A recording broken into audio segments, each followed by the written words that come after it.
So hello and welcome everyone. Today we are again here for the whole discussion of the current affair.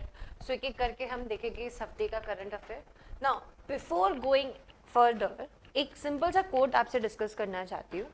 That students, those students who are preparing for UPSC or any other state PCSC, सबसे मैंने जितनी भी उनसे interaction की है, बातें की है, I observe that वो बोलते हैं ना सकारात्मक सोच, मतलब अच्छी सोच की जगह नेगेटिविटी ज़्यादा रखते, नहीं होगा ये होगा वो होगा.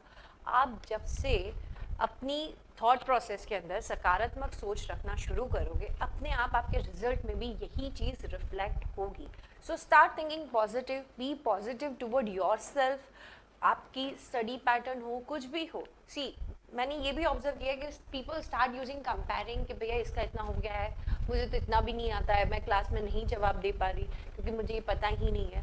So don't compare. कोई ज़्यादा वेटरन है पर वो भी उनके इनिशियल स्टेज में ये चीज़ सफ़र कर रहे होंगे. आप अपनी जर्नी की शुरुआत कोई भी ग्राउंड से शुरू करो, बट धीरे धीरे करके ही हिमालय पहुंचा जाता है. सो पहले ही दिन से कंक्लूजन में जंप मत करिए, ठीक है ना. सो आगे बढ़ते. आज के जो इम्पॉर्टेंट टॉपिक्स है जो हम एक एक करके डिस्कस करेंगे. सबसे पहला important topic UN peace keeping mission को लेके है. क्यों ये हाल में न्यूज़ में भी है और इंडिया का रोल क्या है वो भी हम समझेंगे. देन दूसरा जो टॉपिक है, killing of activist in Myanmar. ठीक है, म्यांमार के अंदर फ्यू किलिंग्स हुई है हाल फिलहाल में, तो काफ़ी गंभीर विषय भी है और म्यांमार के अंदर क्यों ये चीज़ हो रही है वो भी हम देखेंगे. Then third, what is cryptojacking. अभी क्रिप्टो करेंसी तो सुना है, अभी क्रिप्टो जैकिंग क्या है वो भी हम देखते हैं. Then fourth is CPEC. Now पिछले 2 लेक्चर सीरीज के अंदर हमने श्रीलंकन इकोनॉमिक क्राइसिस देखा, then we have also seen Pakistan economic crisis. Now बात करते हैं सीपैक की और हाल फिलहाल में क्या इसका ट्रेमेंडस चल रहा है, क्यों इतना न्यूज़ में है, ट्विटर पे ट्विटर हुए जा रहे हैं, तो वो हम समझेंगे. Then very good topic which I have read in the newspaper, in the Hindu का ही एक आर्टिकल था, growing disengagement with Gandhi's idea. क्यों यह आर्टिकल था, काफ़ी चर्चित में था और इन दोनों के लिए हम डिस्कस करेंगे, आदर सावरकर और गांधी जी. सो दोनों के बीच के अंदर का क्या डिफ्रेंशिएशन है और हाल फिलहाल में इस आर्टिकल का कहना क्या है. ठीक है, सो ये आपके ऐसे point of view, mains point of view, ethical point of view का टॉपिक है, तो काफ़ी इंटरेस्टिंग है, तो वो हम देखेंगे. Then 6 is election freebies. हमने लास्ट टू लास्ट कोई एक लेक्चर में देखा था कि सुप्रीम कोर्ट ने हाल फिलहाल में फार्मा कंपनीज जो फ्रीबीज देते हैं तो उनको इनकम टैक्स का कोई डिडक्शन उसमें नहीं मिलेगा, और ये फ्रीबीज कल्चर से क्वेश्चन मार्क हो गया था इलेक्शन फ्रीबीज. तो इस बार इलेक्शन फ्रीबीज के लिए सुप्रीम कोर्ट ने क्या बोला है वो हम देखते हैं. Then flag code of India. हमारा जो भारत का फ्लैग है, इंडियन फ्लैग, ऐसे ही नहीं चलता, देयर इज अ कोड. और क्या इस कोड में अभी बदलाव आया है और क्यों इतना चर्चित में, क्यों क्रिटिसिज्म है, क्या है वो हम देखते हैं. Then human elephant conflict. Human elephant हो, ह्यूमन टाइगर हो या मैन एनिमल कॉन्फ्लिक्ट बोल लो, ये टॉपिक इसलिए न्यूज़ में है क्योंकि हाल फिलहाल में मिनिस्ट्री ऑफ एनवायरनमेंट ने इसके बारे में कुछ पार्लियामेंट में बोला है, तो वो हम देखते हैं. देन 5 नई और रामसर की साइट आ चुकी है जो लिस्ट में हो चुकी है. लास्ट टाइम और 4 और साइट डाली गई थी एंड टोटल 49 गया था, और उसी के बेसिस पे प्रीलिम्स का क्वेश्चन भी रामसर साइट्स में बना था. इस बार 5 और साइट्स डाल दिए. So Ramsar sites are very important and हम देखेंगे कौन सी साइट्स डाली गई है, क्या है, what is the importance of wetland जो ये रामसर साइट्स कंडक्ट करती है. ठीक है, रामसर कन्वेंशन. देन थोड़ा बहुत टॉपिक प्रीलिम सीरीज ओरिएंटेशन के हैं ना. सबसे पहले टॉपिक की तरफ पढ़ते हैं, यूएन पीस कीपिंग मिशन और क्यों ये न्यूज़ में है. बेसिकली अभी क्या हुआ है, जुलाई 26 के आसपास डेमोक्रेटिक रिपब्लिक ऑफ कोंगो एक जगह है, एक कंट्री है अफ्रीका के अंदर, अफ्रीका कॉन्टिनेंट के अंदर there are lots of countries. ठीक है, उसमें से एक कंट्री है that is DRC, Democratic Republic of Congo, जो मिडल में सबसे बड़ा कवर रीजन करती है. अभी यहाँ पे कुछ ऐसी घटना बनी जिसके वजह से हमारे जो पीस कीपिंग मिशन में गए हुए जो सोल्जर्स हो या ट्रूप्स हो, उसके अंदर 2 बीएसएफ जवान की मौत हुई है बिकॉज ऑफ प्रोटेस्ट. वायलेंस हो गया, और हैरानी की बात यह है कि प्रोटेस्ट करा गया था यूएन पीस कीपिंग मिशन के खिलाफ ही, और ये वॉलेंट में तब्दील हो गया, और उसी की वजह से you can see this 2 head constable from BSF जो शहीद हो चुके हैं ऑन दिस होल मिशन। तो हमें पहले तो जानना है क्यों ये घटना घटी, क्या ऐसा सिचुएशन हुआ कि पीस कीपिंग मिशन में जाने वाले जो सिविलियंस होते, पुलिस वाले होते या ट्रूप्स होते, उनके ऊपर ये अटैक हुआ, जिसकी वजह से इंडिया के खुद के 2 जवान लॉस हुए हैं, ठीक है। एंड दूसरा कि UN peace keeping mission and India का उसके अंदर क्या रोल है, क्या सिग्निफिकेंट करता है, वो भी हम समझने की कोशिश करते हैं, ठीक है। सो आज का ये टॉपिक है, सबसे पहले आप देख लो 2 BSF personal, you can see the photo, ये दोनों राजस्थान के ही है और बीएसएफ हेड कांस्टेबल थे। And almost 26 July is the day जब ये रहा डेमोक्रेटिक रिपब्लिक ऑफ कॉन्गो और उनका कैपिटल किंशा। तो ये किनाशा के पास यहाँ पे युगांडा लाई करता है, और इसी बॉर्डर के पास 2 डेमोक्रेटिक रिपब्लिक ऑफ कॉन्गो के छोटे छोटे टाउन से जहाँ पे ये वॉलेंट प्रोटेस्ट इरप्ट हुआ, और उसी के वजह से ये हादसा घटित हुआ, ठीक है।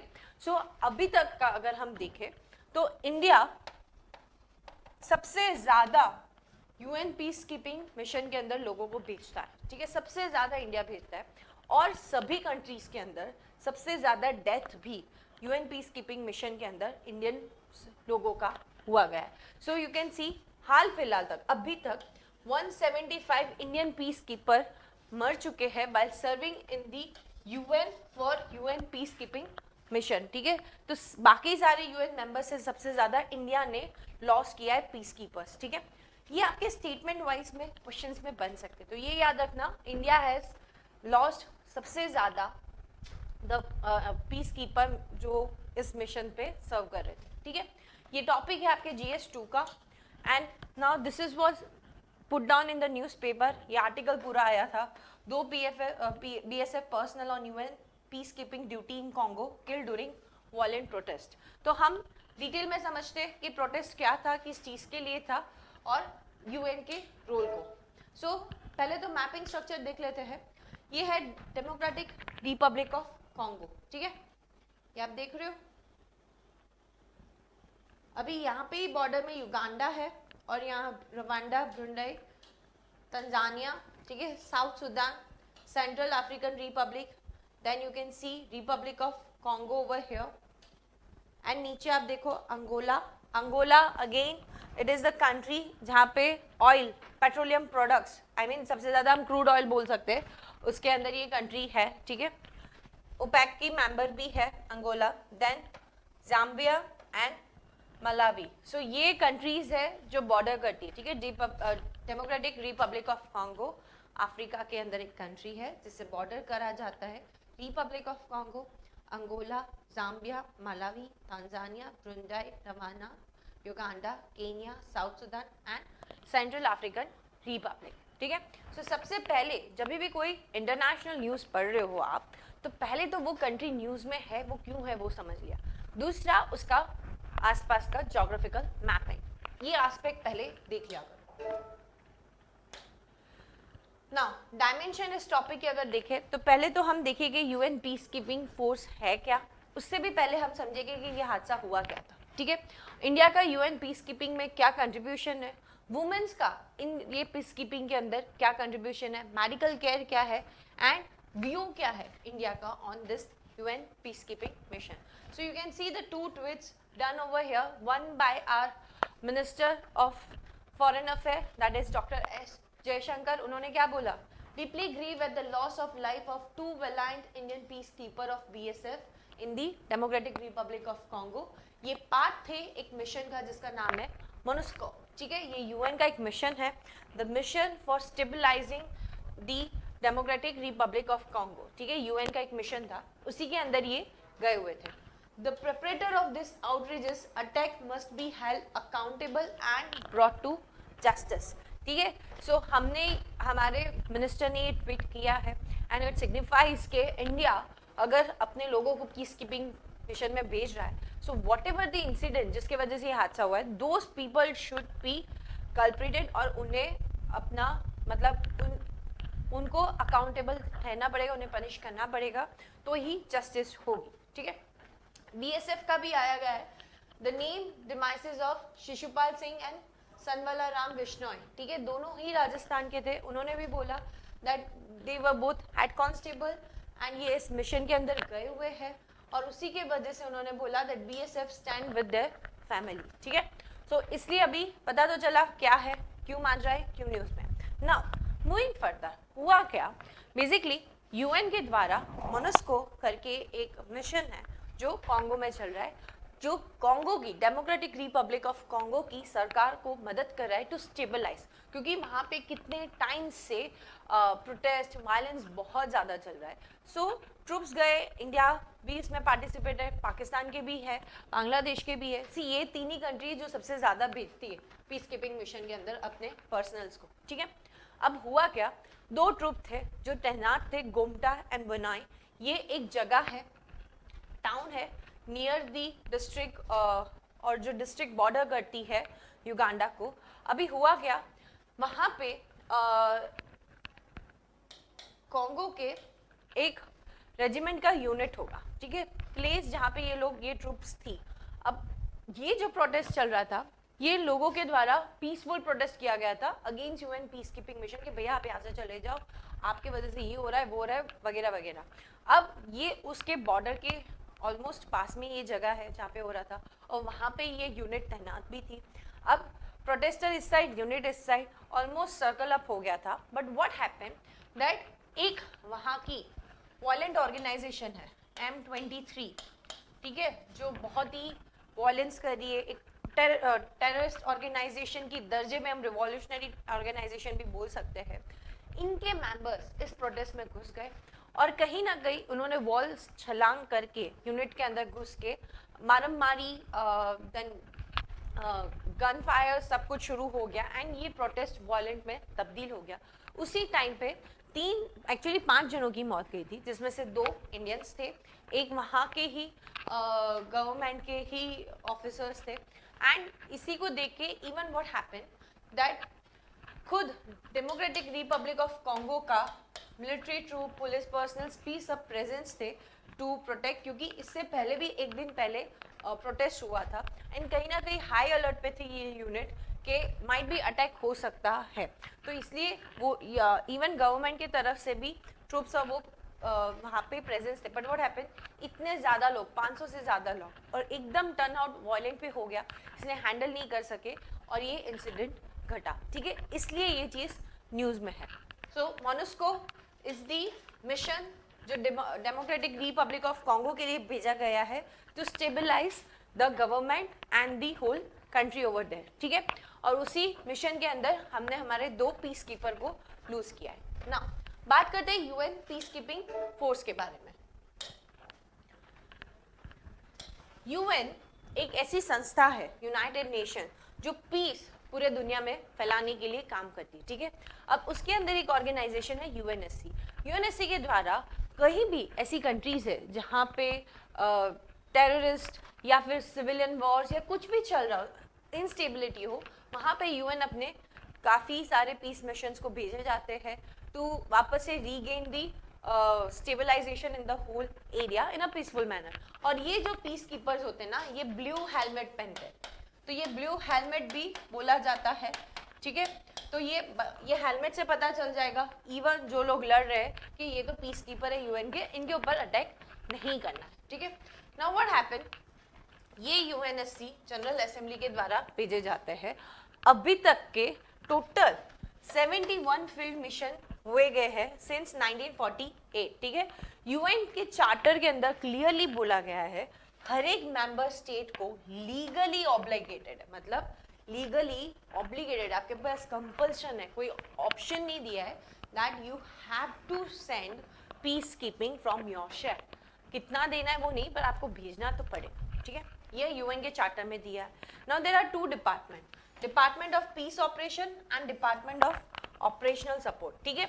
ये जो डिपार्टमेंट्स है ये हेल्प करती है, यही डिपार्टमेंट है जो एक्चुअली नेविगेट करती है इन पीस मिशंस को कंडक्ट करने में और भेजने में और किस तरीके से ऑपरेट होने में, ठीक है। So 2 departments, department of peace operation and department of operational support. So clear why it was in news, ठीक है।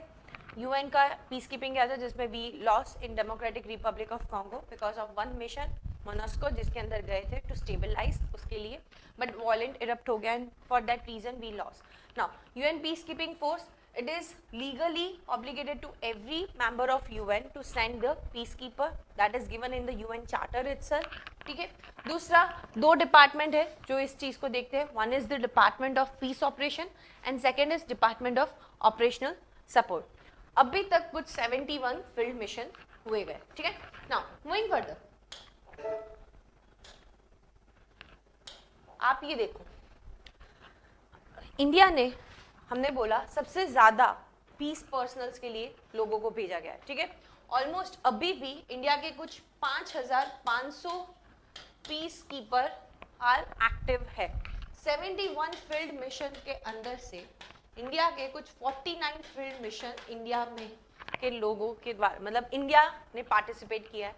From the day 1915 Korean war से India always used to send in the UN piece keeping forces and India का सबसे ज्यादा contribution है compare to other countries to send Indian troops to any peace keeping mission. ठीक है. Secondly, India का ही सबसे ज्यादा इवन डेथ रेट भी है पीस कीपर्स का 175 कंपेयर टू अदर कंट्रीज. ठीक है. और इसी के लिए यूएन के अभी एक पीस कीपर की पूरी मिशन गई थी साउथ सुडान में, अर्जेंट बेसिस में 2 ट्रूप्स को भेजना था. सबसे ज्यादा देखो western section and African section, वहाँ पे ही ज़्यादा मिशन गए हैं बिकॉज वहाँ पे ही इतना ज़्यादा वायलेंट इरप्शन वो सब हो रहा है.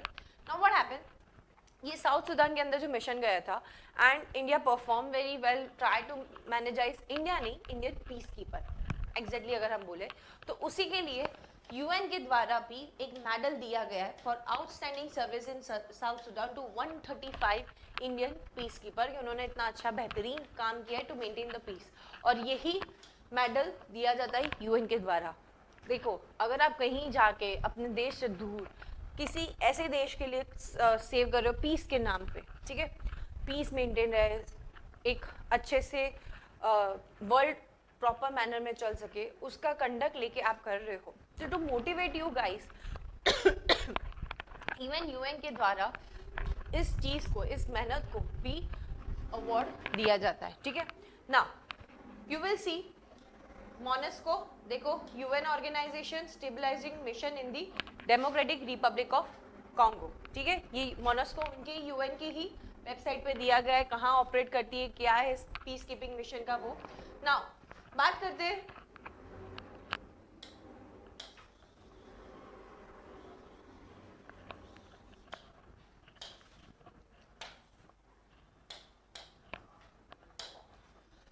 बात करते हैं टॉप 10 कंट्रीज जिन्होंने यूएन मिशन के अंदर अपने जवानों को सबसे ज्यादा भेजा गया है. So if you see, Pakistan ने अपने सबसे ज्यादा पीस कीपर को भेजा है, दैट इज 1974. उसके बाद इंडिया, थर्ड बांग्लादेश. सो ये टॉप 3 कंट्रीज है जो सबसे ज्यादा अपने पर्सनल्स को भेजती है यूएन पीस कीपिंग मिशन में, rather than there are other countries. ठीक है. नाउ यू माइट हैव हर्ड दैट जब अफगानिस्तान के अंदर एंड ईरान के अंदर जिस तरीके से यूएस ने अफगानिस्तान के अंदर जिस तरीके से पूरा इस्लामिक रिवॉल्यूशन को जो आया था उसको टैकल करने के लिए, तालिबान को टैकल करने के लिए अपनी आर्मीज भेजी थी, at that the same time उन्होंने इंडियन गवर्नमेंट को बोला था कि आप भी अपनी आर्मी को भेजो. ठीक है. बट इंडिया की गवर्नमेंट स्मार्ट थी, उस वक्त अटल बिहारी वाजपेयी थे and they were hesitating to send Indian soldier, वो भी इस मुद्दे में जिसमें इंडिया का कुछ लेना देना ही नहीं है, तो वो क्यों अपने सोल्जर्स को भेजे. तो क्या किया था उस वक्त उन्होंने, अब डायरेक्ट तो यूएस को मना नहीं कर सकते थे. ठीक है. यूएस उस वक्त सुपर पावरफुल एंड ऐसे ही हमारे रिलेशन थोड़े बहुत इंप्रूव हो रहे थे यूएस के साथ. सो इस तरीके से हम डायरेक्ट मना नहीं कर सकते, तो क्या किया, सो जो भी अपोजिशन थे उस वक्त उनके लीडर्स को बुलाया. ठीक है.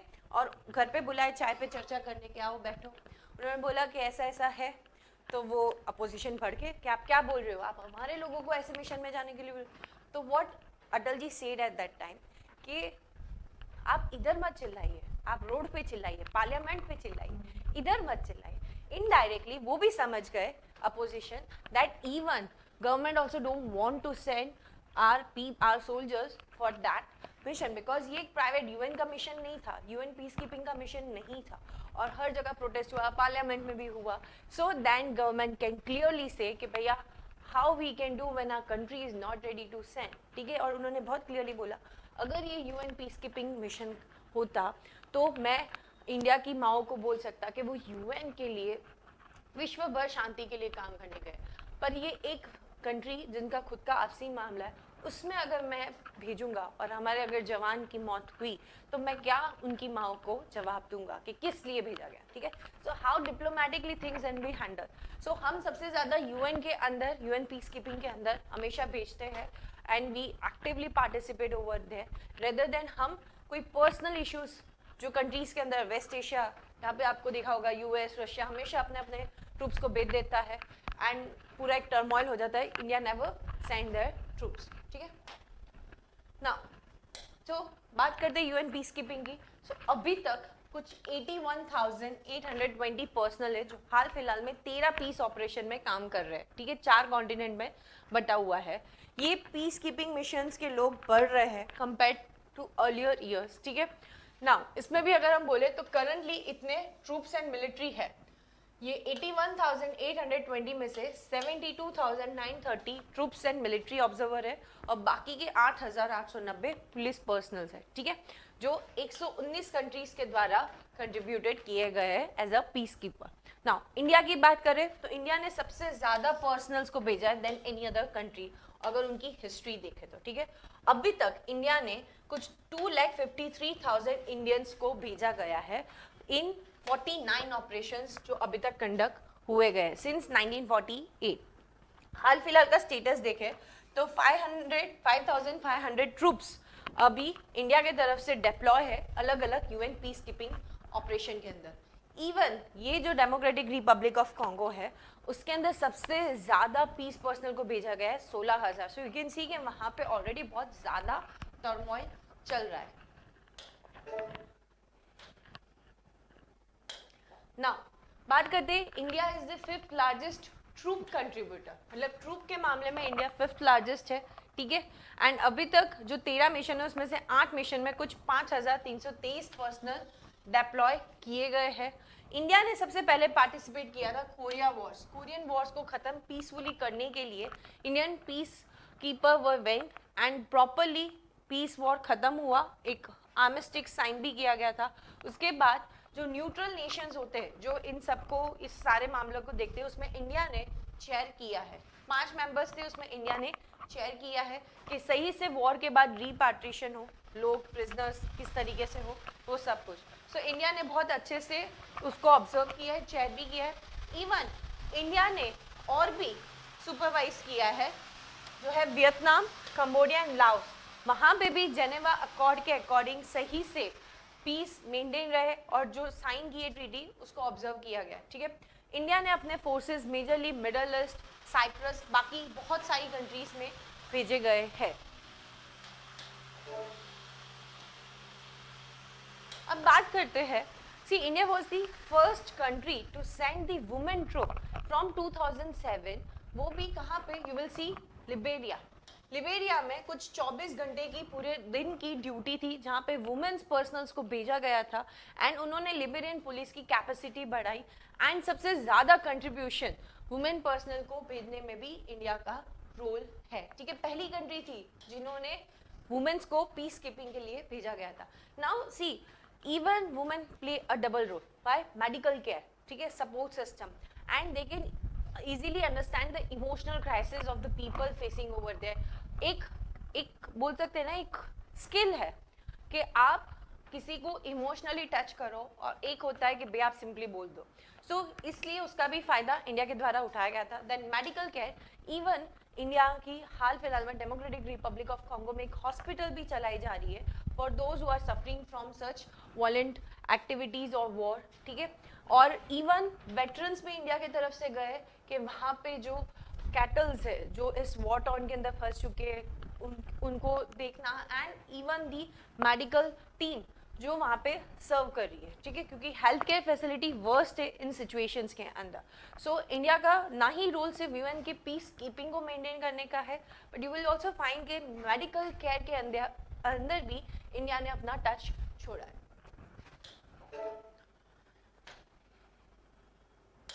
So you will be seeing कि अभी 2020 के अंदर अर्जेंट में यूएन सेक्रेटरिएट की तरफ से आया था कि इंडिया को अपने 2 मेडिकल टीम को भेजना है एट गोमा, जहां पे ये इरप्ट हुआ, और दूसरा था साउथ सुडान, ठीक है। हॉस्पिटल गोमा के अंदर से 2005 से ही ऑपरेशनल है, और अभी भी इंडिया के 19 nationals with 18 specialists are serving in UN peacekeeping mission. So that is India's biggest role, and यही रोल है जो हम UNSC reforms हो या UN का reform हो, जिसमें हम बोलते हैं that India always stand to UN charter, ठीक है। Now moving further to the next topic, which is killing of activists in Myanmar. Now what happened last year, by 2020 we will say, यहाँ पे there was a party, NDA, आंग सूं की, ठीक है, उनकी सरकार थी जो फुल बहुमात्रा से जीती थी, बट फिर भी वहां पे लास्ट ईयर मिलिट्री कूप आया and the whole things turn down in the Myanmar. Right now Myanmar में जुंता चल रही है, दैट मीन्स मिलिट्री की गवर्नमेंट चल रही है रेदर देन डेमोक्रेटिक गवर्नमेंट, ठीक है। और ये मिलिट्री की गवर्नमेंट जब से पावर में आई है, जो भी प्रो डेमोक्रेसी की नारे मार रहा है या कुछ भी उसके लिए एक्टिविटी कर रहा है, उनको ये मार रहे हैं। और इसलिए अभी न्यूज़ में इसलिए है क्योंकि जो आंग सान सू की थी, उनकी जो लॉयर थे, उनको और बाकी कितने पॉलिटिकल एक्टिविस्ट, मीडिया एक्टिविस्ट, उनको एग्जीक्यूट किया है, डेथ पनिशमेंट दी गई है। सो ये बहुत ग्रेव कंसर्न की बात है कि जहाँ पे एक ऐसी कंट्री जिसका हिस्ट्री कुछ इस तरीके से रहा है। What happened 1948, it is a time जब बर्मा, पहले नाम था, got independence from Japan. Japan पूरे आ चुके थे, रंगून याद करो, सुभाष चंद्र बोस भी वहीं गए थे, इंडियन आर्मी बनाई थी वहां पे, ठीक है। एंड यहाँ पे उस टाइम से ऑलमोस्ट मोनार्की को हटा के मिलिट्री की सरकार थी, मिलिट्री रूल चल रहा था टिल 2011, मतलब 50 दशक तक मिलिट्री गवर्न कर रही थी। वहाँ पे डेमोक्रेसी की कोई ABCD नहीं थी। आंग सान सू की जो फॉर्मर और जीते हुए कंटेस्टेंट, जो वहाँ की प्राइम मिनिस्टर थी, वो जेल से इसको प्रोटेस्ट कर रही थी मिलिट्री के रूल को, एंड उसी के लिए UN का नोबेल पीस प्राइज भी उन्हें मिला था, अवार्ड मिला गया था। एंड देन उनकी पार्टी आई और 2011 में चीज़ ऐसी हुई दैट ऑल डेमोक्रेटिक की सरकार बनी, आंग सान सू की हेड कर रही थी, ठीक है। काफ़ी कुछ चल रहा था, बट फिर भी वहाँ की मिलिट्री का, वहाँ की पार्लियामेंट के अंदर सीट्स थी और गवर्नेंस के अंदर भी पार्टिसिपेशन था, कहीं ना कहीं से मिलिट्री इंटरवेंशन तो होता रहता था। बट नाउ व्हाट हैपेंड 2020 के अंदर, अभी देखो यहाँ तक तो मिलिट्री थी, तो इंडिया म्यांमार का इतना अच्छा बायलैटरल रिलेशनशिप एस्टैब्लिश नहीं हुआ। 2011 के बाद इंडिया म्यांमार के काफ़ी बायलैटरल रिलेशनशिप एस्टैब्लिश हुए, काफ़ी चीज़ इम्प्रूव हुई, but now sudden dynamic change over here that 2020 के अंदर जो इलेक्शन था, NDL की जो पार्टी थी वो जीती, बहुमात्रा से म्यांमार के अंदर जीती। नाउ व्हाट हैपेंड कि वहाँ के जो मिलिट्री कमांडर थे इतने टाइम से, वो रिटायर हो रहे थे फरवरी में, एंड म्यांमार की जो ये NDL पार्टी थी, उनका ये भी कहना था उनके मैनिफेस्टो के अंदर कि हम मिलिट्री का रोल कम करेंगे अगर हमारी सरकार पार्टी में आई तो, ठीक है। सो कहीं ना कहीं ये मिलिट्री का रोल जो कम करने का मैनिफेस्टो था, कहीं ना कहीं क्लिक किया, और प्लस जो कमांडर थे, जो सबसे बड़े हेड चीफ कमांडर मिलिट्री के, उनका ऑलमोस्ट रिटायरमेंट पीरियड भी आ चुका ही था, 2 फरवरी में होने वाले थे। तो उन्होंने क्या किया 2021 फरवरी इटसेल्फ, उन्होंने क्या किया कि ये जो जीती हुई सरकार थी, उनको सारे पॉलिटिशियन को जेल में डाल दिया, होम अरेस्ट कर दिया बेसिकली, और बोला कि ये भैया झूठ से जीते हैं, पॉलिटिकल वोटिंग घपला मारा गया है, एंड मिलिट्री कुप, जनता बेसिकली जो मिलिट्री है वहाँ की जनता, उनका कुप आ गया, एंड वो उन्होंने पूरा का पूरा गवर्नमेंट अपने हाथों में ले लिया। अब ये चीज़ फरवरी 2021 लास्ट ईयर हुई थी। अब इसी को देख के जो वहाँ के यूथ, जैसे हम लोग यूथ है यहाँ इंडिया के, कुछ भी होता है यू विल बी सीइंग कि प्रोटेस्ट में सबसे पहले यूथ ही आते हैं, ठीक है। तो वहाँ के यूथ ने इसे देख के बहुत ज़्यादा प्रोटेस्ट किया, प्रो डेमोक्रेसी का प्रोटेस्ट चला। बट जब जनता जो गवर्नेंस में आ चुकी थी, मिलिट्री को हो चुका था, व्हाट दे हैव डन, पीट पकड़ के मारा है इन यूथ्स को, ठीक है। देयर वर द न्यूज़ कि भैया 1 साल की बच्ची खेल रही थी, उसके आंख में गोली चली गई, एंड एक 5 साल का बच्चा, तो काफ़ी ऐसे थे कि इवन डेथ रेट बच्चों के अंदर भी हाई थी। ऐसा भी बताया जा रहा था कि घर में घुस के मार रहे हैं मिलिट्री पर्सनल्स। अगर हम प्रो डेमोक्रेसी की बात करते हैं, जैसे कि कोई चिकन को मार रहा हो, इस तरीके से हालात लोगों के हो गए थे। एंड कितने लोग भागने की भी कोशिश कर रहे थे, कंट्री फ्ली करने की, and try to come illegally in India and other parts. ये सारी सिचुएशन उभर रही थी।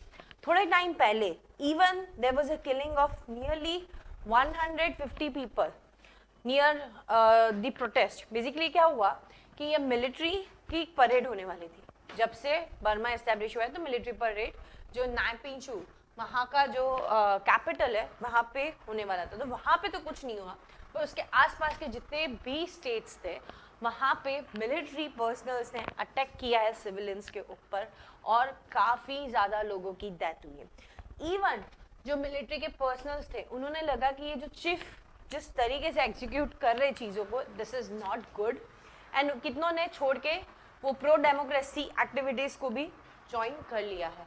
Situation is worst over there. इसी को देख के इंटरनेशनली सभी लोगों ने आवाज़ उठाई, चाहे यूएस हो, इंडिया हो, अब यूएनएससी भी हो या यूएन हो, ठीक है।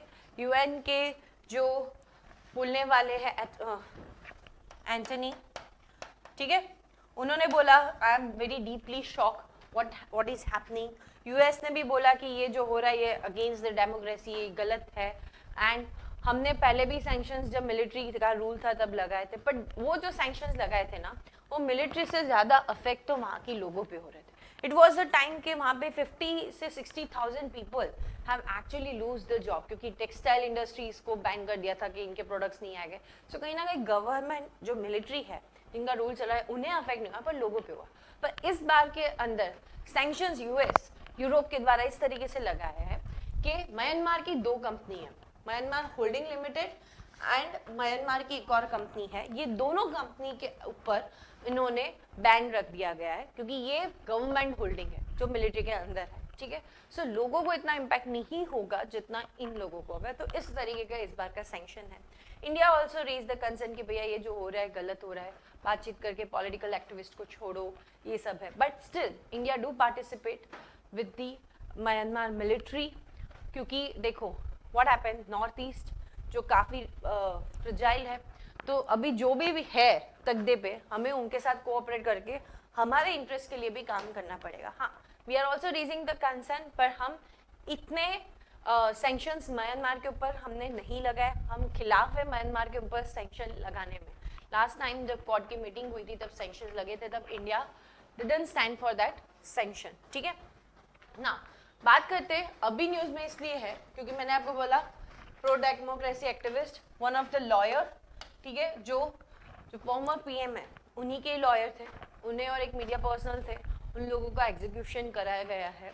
सो इन लोगों के लिए जस्टिस, मतलब आप जो डेमोक्रेसी जो आपके लिए क्रिटिसिज्म कर रहे हैं, आपके लिए आवाज़ उठा रहे हैं, जो एक फंडामेंटल राइट है, उन लोगों को आप कैपिटल पनिशमेंट दे रहे हो, that is a grave concern, और इसलिए ये न्यूज़ में है। बैकग्राउंड आपको बताया कि किस तरीके से मिलिट्री पावर में 50 साल रही है, फिर 2011 से नहीं थी, अभी वापस से आ चुकी है, और क्या पूरा का पूरा गठन हो रहा है म्यांमार के अंदर, which is in our neighbourhood. So 88 moments remain one of the defining moment of Myanmar modern history, जहाँ पे protesters ने अपनी आवाज़ उठाई है over the economy and government wide restriction on personal freedom। आप देख लो, the military तथा माधव उन्होंने पावर ले लिया है 2021 की जीती हुई सरकार से, ठीक है, एंड कंप्लीट कंट्रोल कर लिया है। आंग सान सुई की द लीडर और बाकी सब डिटेन हो चुके हैं। अभी जो चल रहा है वो स्प्रिंग रिवॉल्यूशन, लोगों का पैरेलल गवर्नमेंट खुद से कर दिया है, उन्हीं लोगों के ऊपर ये मिलिट्री वाले अभी खतरनाक तरीके से एग्जीक्यूट करने की कोशिश कर रहे हैं, ठीक है। So you will be seeing Tatmadaw is here, this is Aung San सुई की। 2010 के अंदर मिलिट्री ने ही बोला कि इलेक्शन होता है और इनकी जीत होती है ये पार्टी की, ठीक है। फ्री हो जाती है, 7 साल उससे पहले तक वो जेल में थी और घर में बैठे बैठे वो प्रोटेस्ट कर रही थी मिलिट्री रूल के खिलाफ, ठीक है। 2011 में पहली बार वहाँ पे फ्री फर्स्ट टाइम ऐसे बोलते ना सिविलियन प्रेसिडेंट बने हुए थे। एंड 2015 में आप देखो फिर से जीत होती है, चल रहा था, पर 2020 में आप देखो 476 में से 396 एनएलडी की सरकार जीत गई। इवन अपर हाउस के अंदर भी अच्छा खासा था। तो यही मिलिट्री ने बोला कि ये भैया गलत वोटिंग की है। एंड 26 जनवरी मिलिट्री ने इन्वेस्टिगेशन किया एंड कूप की पॉसिबिलिटी तो नहीं थी, बट कहीं ना कहीं जनवरी 30 के अंदर कंप्लीटली मिलिट्री रूल शुरू होने वाला था। अर्ली मॉर्निंग डिटेन कर दिया गया, सबको जेल अरेस्ट कर दिया है एंड उन्होंने स्टेट ऑफ इमरजेंसी घोषित कर दिया था। उसके बाद से अभी तक काफ़ी ज़्यादा किलिंग्स हुई गई है एंड मिलिट्री रूल चल रहा है, ठीक है। सो सबसे बड़ा एग्जीक्यूशन है, you will C Janata failure to establish legitimacy. अभी 50 साल का आपने किया, अभी लोगों को डेमोक्रेसी की टेस्ट हो गई, अभी आदत हो गई है, ठीक है। Now you want to rule and people are not supporting, तो आप कैसे करोगे? कितने लोगों की किलिंग्स हो रही है, but the protest is not been stopped, ठीक है।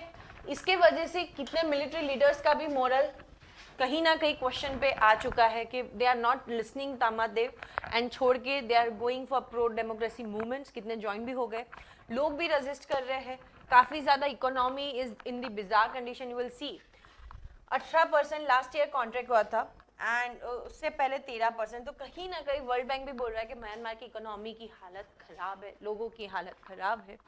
इवन जो अभी जो चीज़ें हो रही है ना म्यांमार में, एग्जीक्यूशन ये सब हो रहा है, उनको लग रहा है बुशिंग अराउंड द कार्पेट, ठीक है। उन्हें लग रहा है कि सबका ध्यान यूक्रेन पे है, श्रीलंका क्राइसिस, पाकिस्तान का, हमारे ऊपर नहीं पड़ना है। Everyone is focused over there,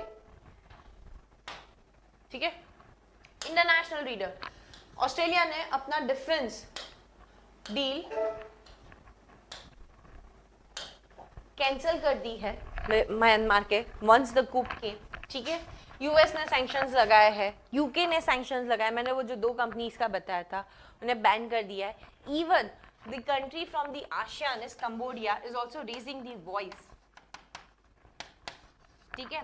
C ASEAN meeting में म्यांमार ने पार्टिसिपेट किया, but they are not following the ASEAN 5 point consensus कि किस तरीके से इस रीजन में पीस एंड स्टेबिलिटी रहे।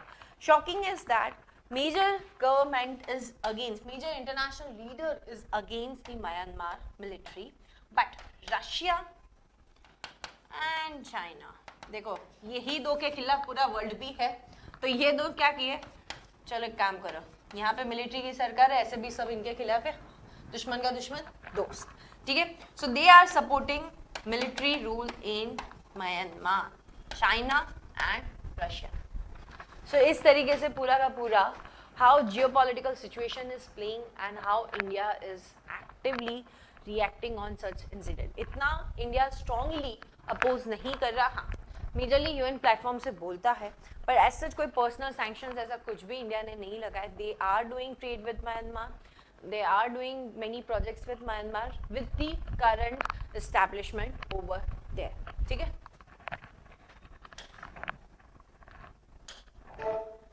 Why? The question is why?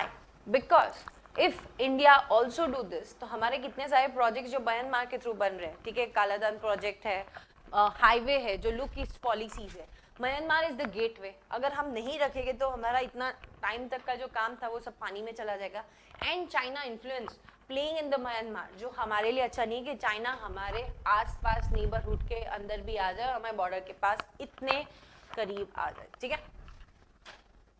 Now the question आप लोगों के लिए काफ़ी चीता न्यूज़ में है, तो उसी के लिए मैंने क्वेश्चन रखा है। चीता हमने बहुत बार डिस्कस किया है, जितनी बार रीलोकेशन का टॉपिक आया है उतनी बार किया है, सो बार बार मैं उस टॉपिक को नहीं दोहराऊंगी, बट आपके लिए क्वेश्चन फ्रेम करके रखा है, सो आप एक बार देख लीजिए।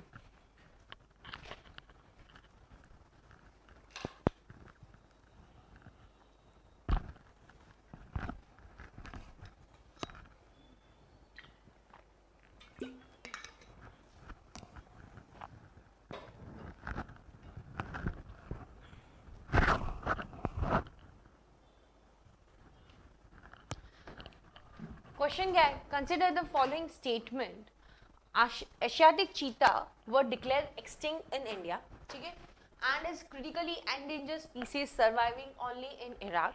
First statement is that. Second, Guru Ghasidas national park is located in Chhattisgarh. Third is Kuno National Park is the planned location in India for the reintroduction of Africa cheetah, ठीक है, African cheetah. So इसमें से कौन से करेक्ट है वो आपको बताने हैं, कमेंट सेक्शन में डालना है, एक बार देख लो फिर बताओ.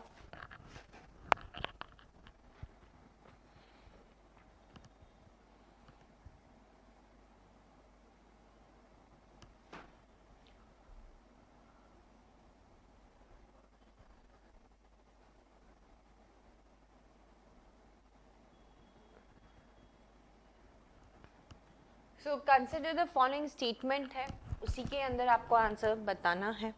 आई होप आप लोगों ने, ये चीज़ काफ़ी न्यूज़ में भी है, तो थोड़ा दिमाग दौड़ाओ और आंसर आपके करीब, ठीक है.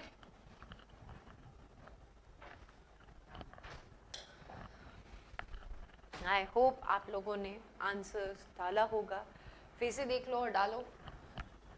नाउ थर्ड स्टेटमेंट क्या बोल रहा है, कुनो नेशनल पार्क प्लान लोकेशन है जहाँ पे अफ्रीकन चीता आने वाला. सही बात है, करेक्ट स्टेटमेंट है. इतनी बार न्यूज़ में देखा है, कुनो नेशनल पार्क में ही हम डालने वाले अफ्रीकन चीता को. एशियन चीता क्यों नहीं ला रहे, क्योंकि जिस जगह पे अभी सिर्फ एशियन चीता है उन्होंने मना कर दिया, इसलिए हम अफ्रीकन चीता ला रहे. दूसरी चीज़, इंडिया में एशियन चीता ऑलमोस्ट 1950 से नहीं है, इट इज़ बीन एक्सटिंक्ट, ठीक है. सबसे पहला क्या लिखा है, Asiatic cheetah declare extinct in India. The statement is partially correct.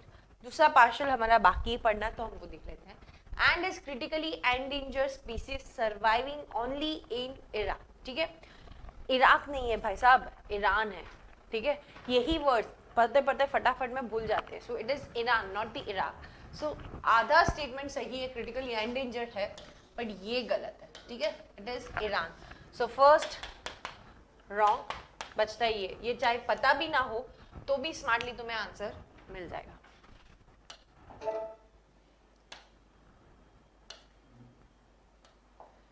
दूसरा क्वेश्चन स्नो लेपर्ड के लिए, ये भी न्यूज में था, हम प्रीलिम टॉपिक के अंदर डिस्कस करेंगे snow leopard, but I thought to keep for you, so let's try.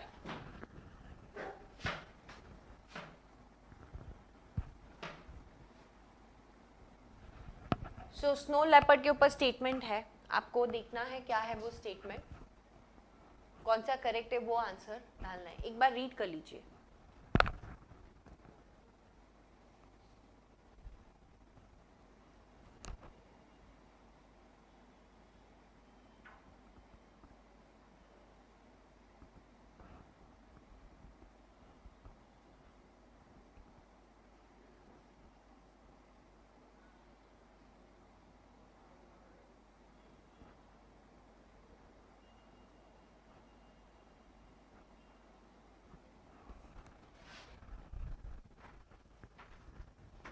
ठीक है.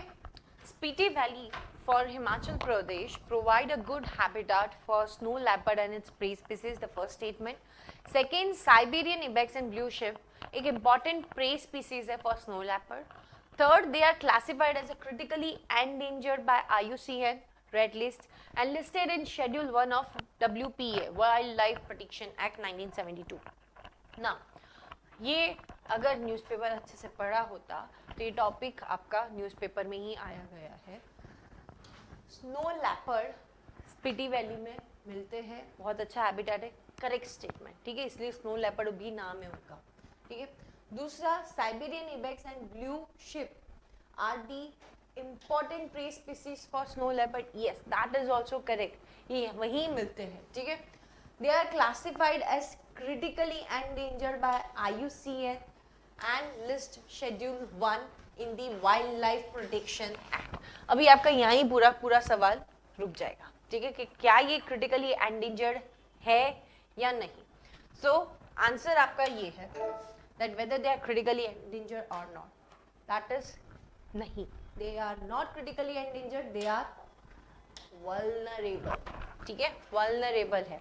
See, snow leopard अगर ज़्यादा मात्रा में होगे ना तो वहाँ पे जो ग्रासलैंड है ऊपर नियर दी हिमालयंस, ठीक है, वो प्रोटेक्ट रह पाएगा, सर्वाइव कर पाएगा। अगर स्नो लेपर्ड की संख्या कम हो गई तो जो उनके प्रेज है वो बढ़ जाएंगे, that is ungulates, this Siberian ibex और ब्लू शिप, और वो ज्यादा वेजिटेशन कवर को खत्म कर देगी। इतने ज्यादा नंबर में हो गए तो वो उनका खाना ही वही है, सो ग्रासलैंड फिर रहेगा नहीं, इसलिए स्नो लेपर्ड को प्रोटेक्ट करना जरूरी। This is a keystone species, ठीक है, जो वल्नरेबल है ये याद रखना। नाउ बात करते हैं the topic what is crypto jacking. Crypto नाम तो सुना है कि भैया क्रिप्टो करेंसी कोई एक चीज होती है, अभी जैकिंग क्या है? बेसिकली जैकिंग कुछ नहीं है, एक साइबर अटैक सिस्टम है उन कंप्यूटर्स पे जो क्रिप्टो माइनिंग करते हैं in a legal legit manner. Now what the whole scenario is, पहले तो हम बेसिक्स पे जाते हैं। What is crypto currency and what is blockchain system, ठीक है, ये आपका बेसिक है, वो हम समझते हैं। अभी देखो इधर,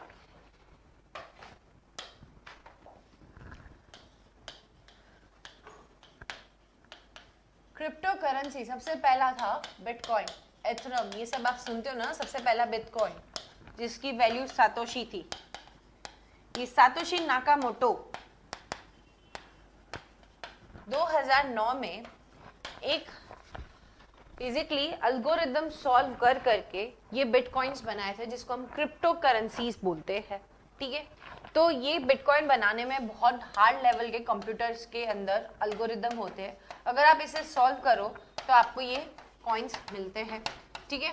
अब इसी के बेसिस पे क्या होता है, एक सिस्टम बनी जिसे बोलते हैं ब्लॉकचेन। अभी जैसे आपने माइंस किया, आपने माइन कर रहा, जैसे कोल की खदान में आप कोल माइन करते हो, इसी तरीके से कंप्यूटर के अंदर आप माइनिंग करते हो, एल्गोरिदम सॉल्व करते हो और आपको फाइनली कोयला मिल जाता है। अभी वो कोयला को सही से देखने वाला भी कोई संचालित होता है। सेम वे यहाँ पे एक डिसेंट्रलाइज संचालित सिस्टम है जहाँ पे सपोज आपको कॉइन मिला और आपको उसको रखना है, आपने माइन किया और इसको वैलिड ट्रांजेक्शन करवाना है, तो व्हाट विल हैपन, यहाँ पे बहुत सारे जो लोग होंगे वो क्या करेंगे, आपका डिटेल देख के वैलिडेट कर देंगे और ये आपका जाके एक चेन ऑफ सीरीज ट्रांजैक्शन में लग जाएगा, ठीक है, जिसको कोई भी हैक नहीं कर सकता, चेंज नहीं कर सकता, उसको ब्लॉकचेन बोला जाता है, ठीक है। इस ब्लॉकचेन को एक्टिवेट करने वाला भी यही माइनिंग सिस्टम था, क्रिप्टो करेंसी जो एग्जिस्ट है। नाउ आपने सुना होगा कि ट्विटर जैक डॉर्से जो ट्विटर के एक्स सीईओ थे, उन्होंने बोला था कि हम वेब 5.0 करेंगे। सी वेब 3.0 क्रिप्टो करेंसी पे ही काम करेगा, पर वेब 5.0 उससे भी हाई लेवल पूरा का पूरा क्रिप्टो करेंसी पे काम करने वाला है। सो आने वाले टाइम के लिए मार्केट में इसकी डिमांड बहुत होने वाली है और इसको जनरेट करने के लिए we need computers to solve the algorithms. अभी अल्गोरिदम नॉर्मल कंप्यूटर नहीं, बहुत सारे प्रोसेसर और सर्वर्स होते हैं, उसको सॉल्व करने के लिए काफ़ी इलेक्ट्रिसिटी जाता है, बहुत कुछ चीज़ें जाती है। सो एक हैकर के कंट्रोल में इतना नहीं, तो वो क्या करते हैं, कोई क्लाउड सर्वर्स है या कोई इंटरनेट सर्वर्स है, ठीक है, जिनके कंप्यूटर्स इसके ऊपर काम कर रहे हैं, उन लीगल वे के अंदर माइनिंग कर रहे हैं, उन सर्वर्स को हैक कर लेना। कैसे, उनके कंप्यूटर में एक वायरस वाली फाइल भेजनी, ईमेल या जो भी क्लिक हुआ तो डाउनलोड हो गया और बैकग्राउंड में आपको पता भी नहीं चलेगा कि आपके क्रिप्टो कॉइन्स या आपका पूरा आपके डेटाज नहीं, क्रिप्टो से लेना देना है, आपका सर्वर से लेना देना है, उससे यूज करना है क्रिप्टो माइनिंग करने के लिए, ठीक है। सो ये प्रोसेस हो जा रही है और इसी के वजह से कितनी retail industries are being phasing out because of this. पहले क्या था, रैंसमवेयर था, मतलब आपका पूरा का पूरा बैकअप हिला डाला, मतलब लॉक ही कर डाला कि आपको चाहिए तो रुपए दो उस, तो ये चीज जल्दी से पता चल जा रही थी और कंट्रोल में आ जा रही थी। तो इससे बचने के लिए क्रिप्टो जैकिंग सिस्टम लाई, जिसमें क्या किया कि कंप्यूटर के बैकड्रॉप में ही आप काम करो, आपको उन लोगों को पता ही नहीं चलेगा कि आपके वहां पे क्रिप्टो जैकिंग हो रही है आपके पूरे के पूरे सिस्टम के अंदर, ठीक है। और इससे क्या होता है, पता कैसे चलता है कि आपका सिस्टम बहुत स्लो हो गया, कंप्यूटर बहुत स्लो हो गया है, बैटरी बहुत ज़्यादा जा रही है, चाहे स्मार्टफोन हो कुछ भी हो, तो ये सारे चीज़ें हैं जो अभी न्यूज़ के अंदर है ना।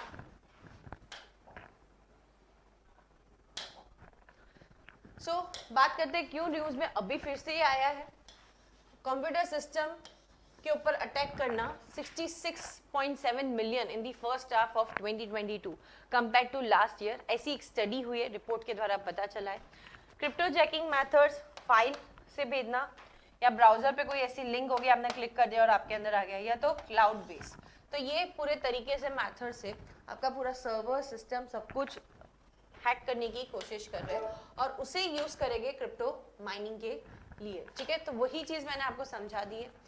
बी अवेयर, अगर आपके कंप्यूटिंग डिवाइस की परफॉर्मेंस लो हो रही है, ओवर हीटिंग ज्यादा हो रहा है, running fans for cooling, monitor computers for an increasing CPU usage, check for coding and file changes on your site, scan for malware to monitor your website, follow crypto news and look for parallel on your site। तो ये आपको detect करना है कि भैया आपका computer crypto Jack हुआ है या नहीं, मतलब आपका पूरा सिस्टम पीछे कोई और यूज कर रहा है फॉर क्रिप्टो माइनिंग, आप तो कर नहीं रहे। नाउ क्रिप्टो जैकिंग, ये आप एंड यूजर हो, ये आपका मेन मदरबोर्ड इसी में ही है, जिससे सारी वेबसाइट सब कुछ है।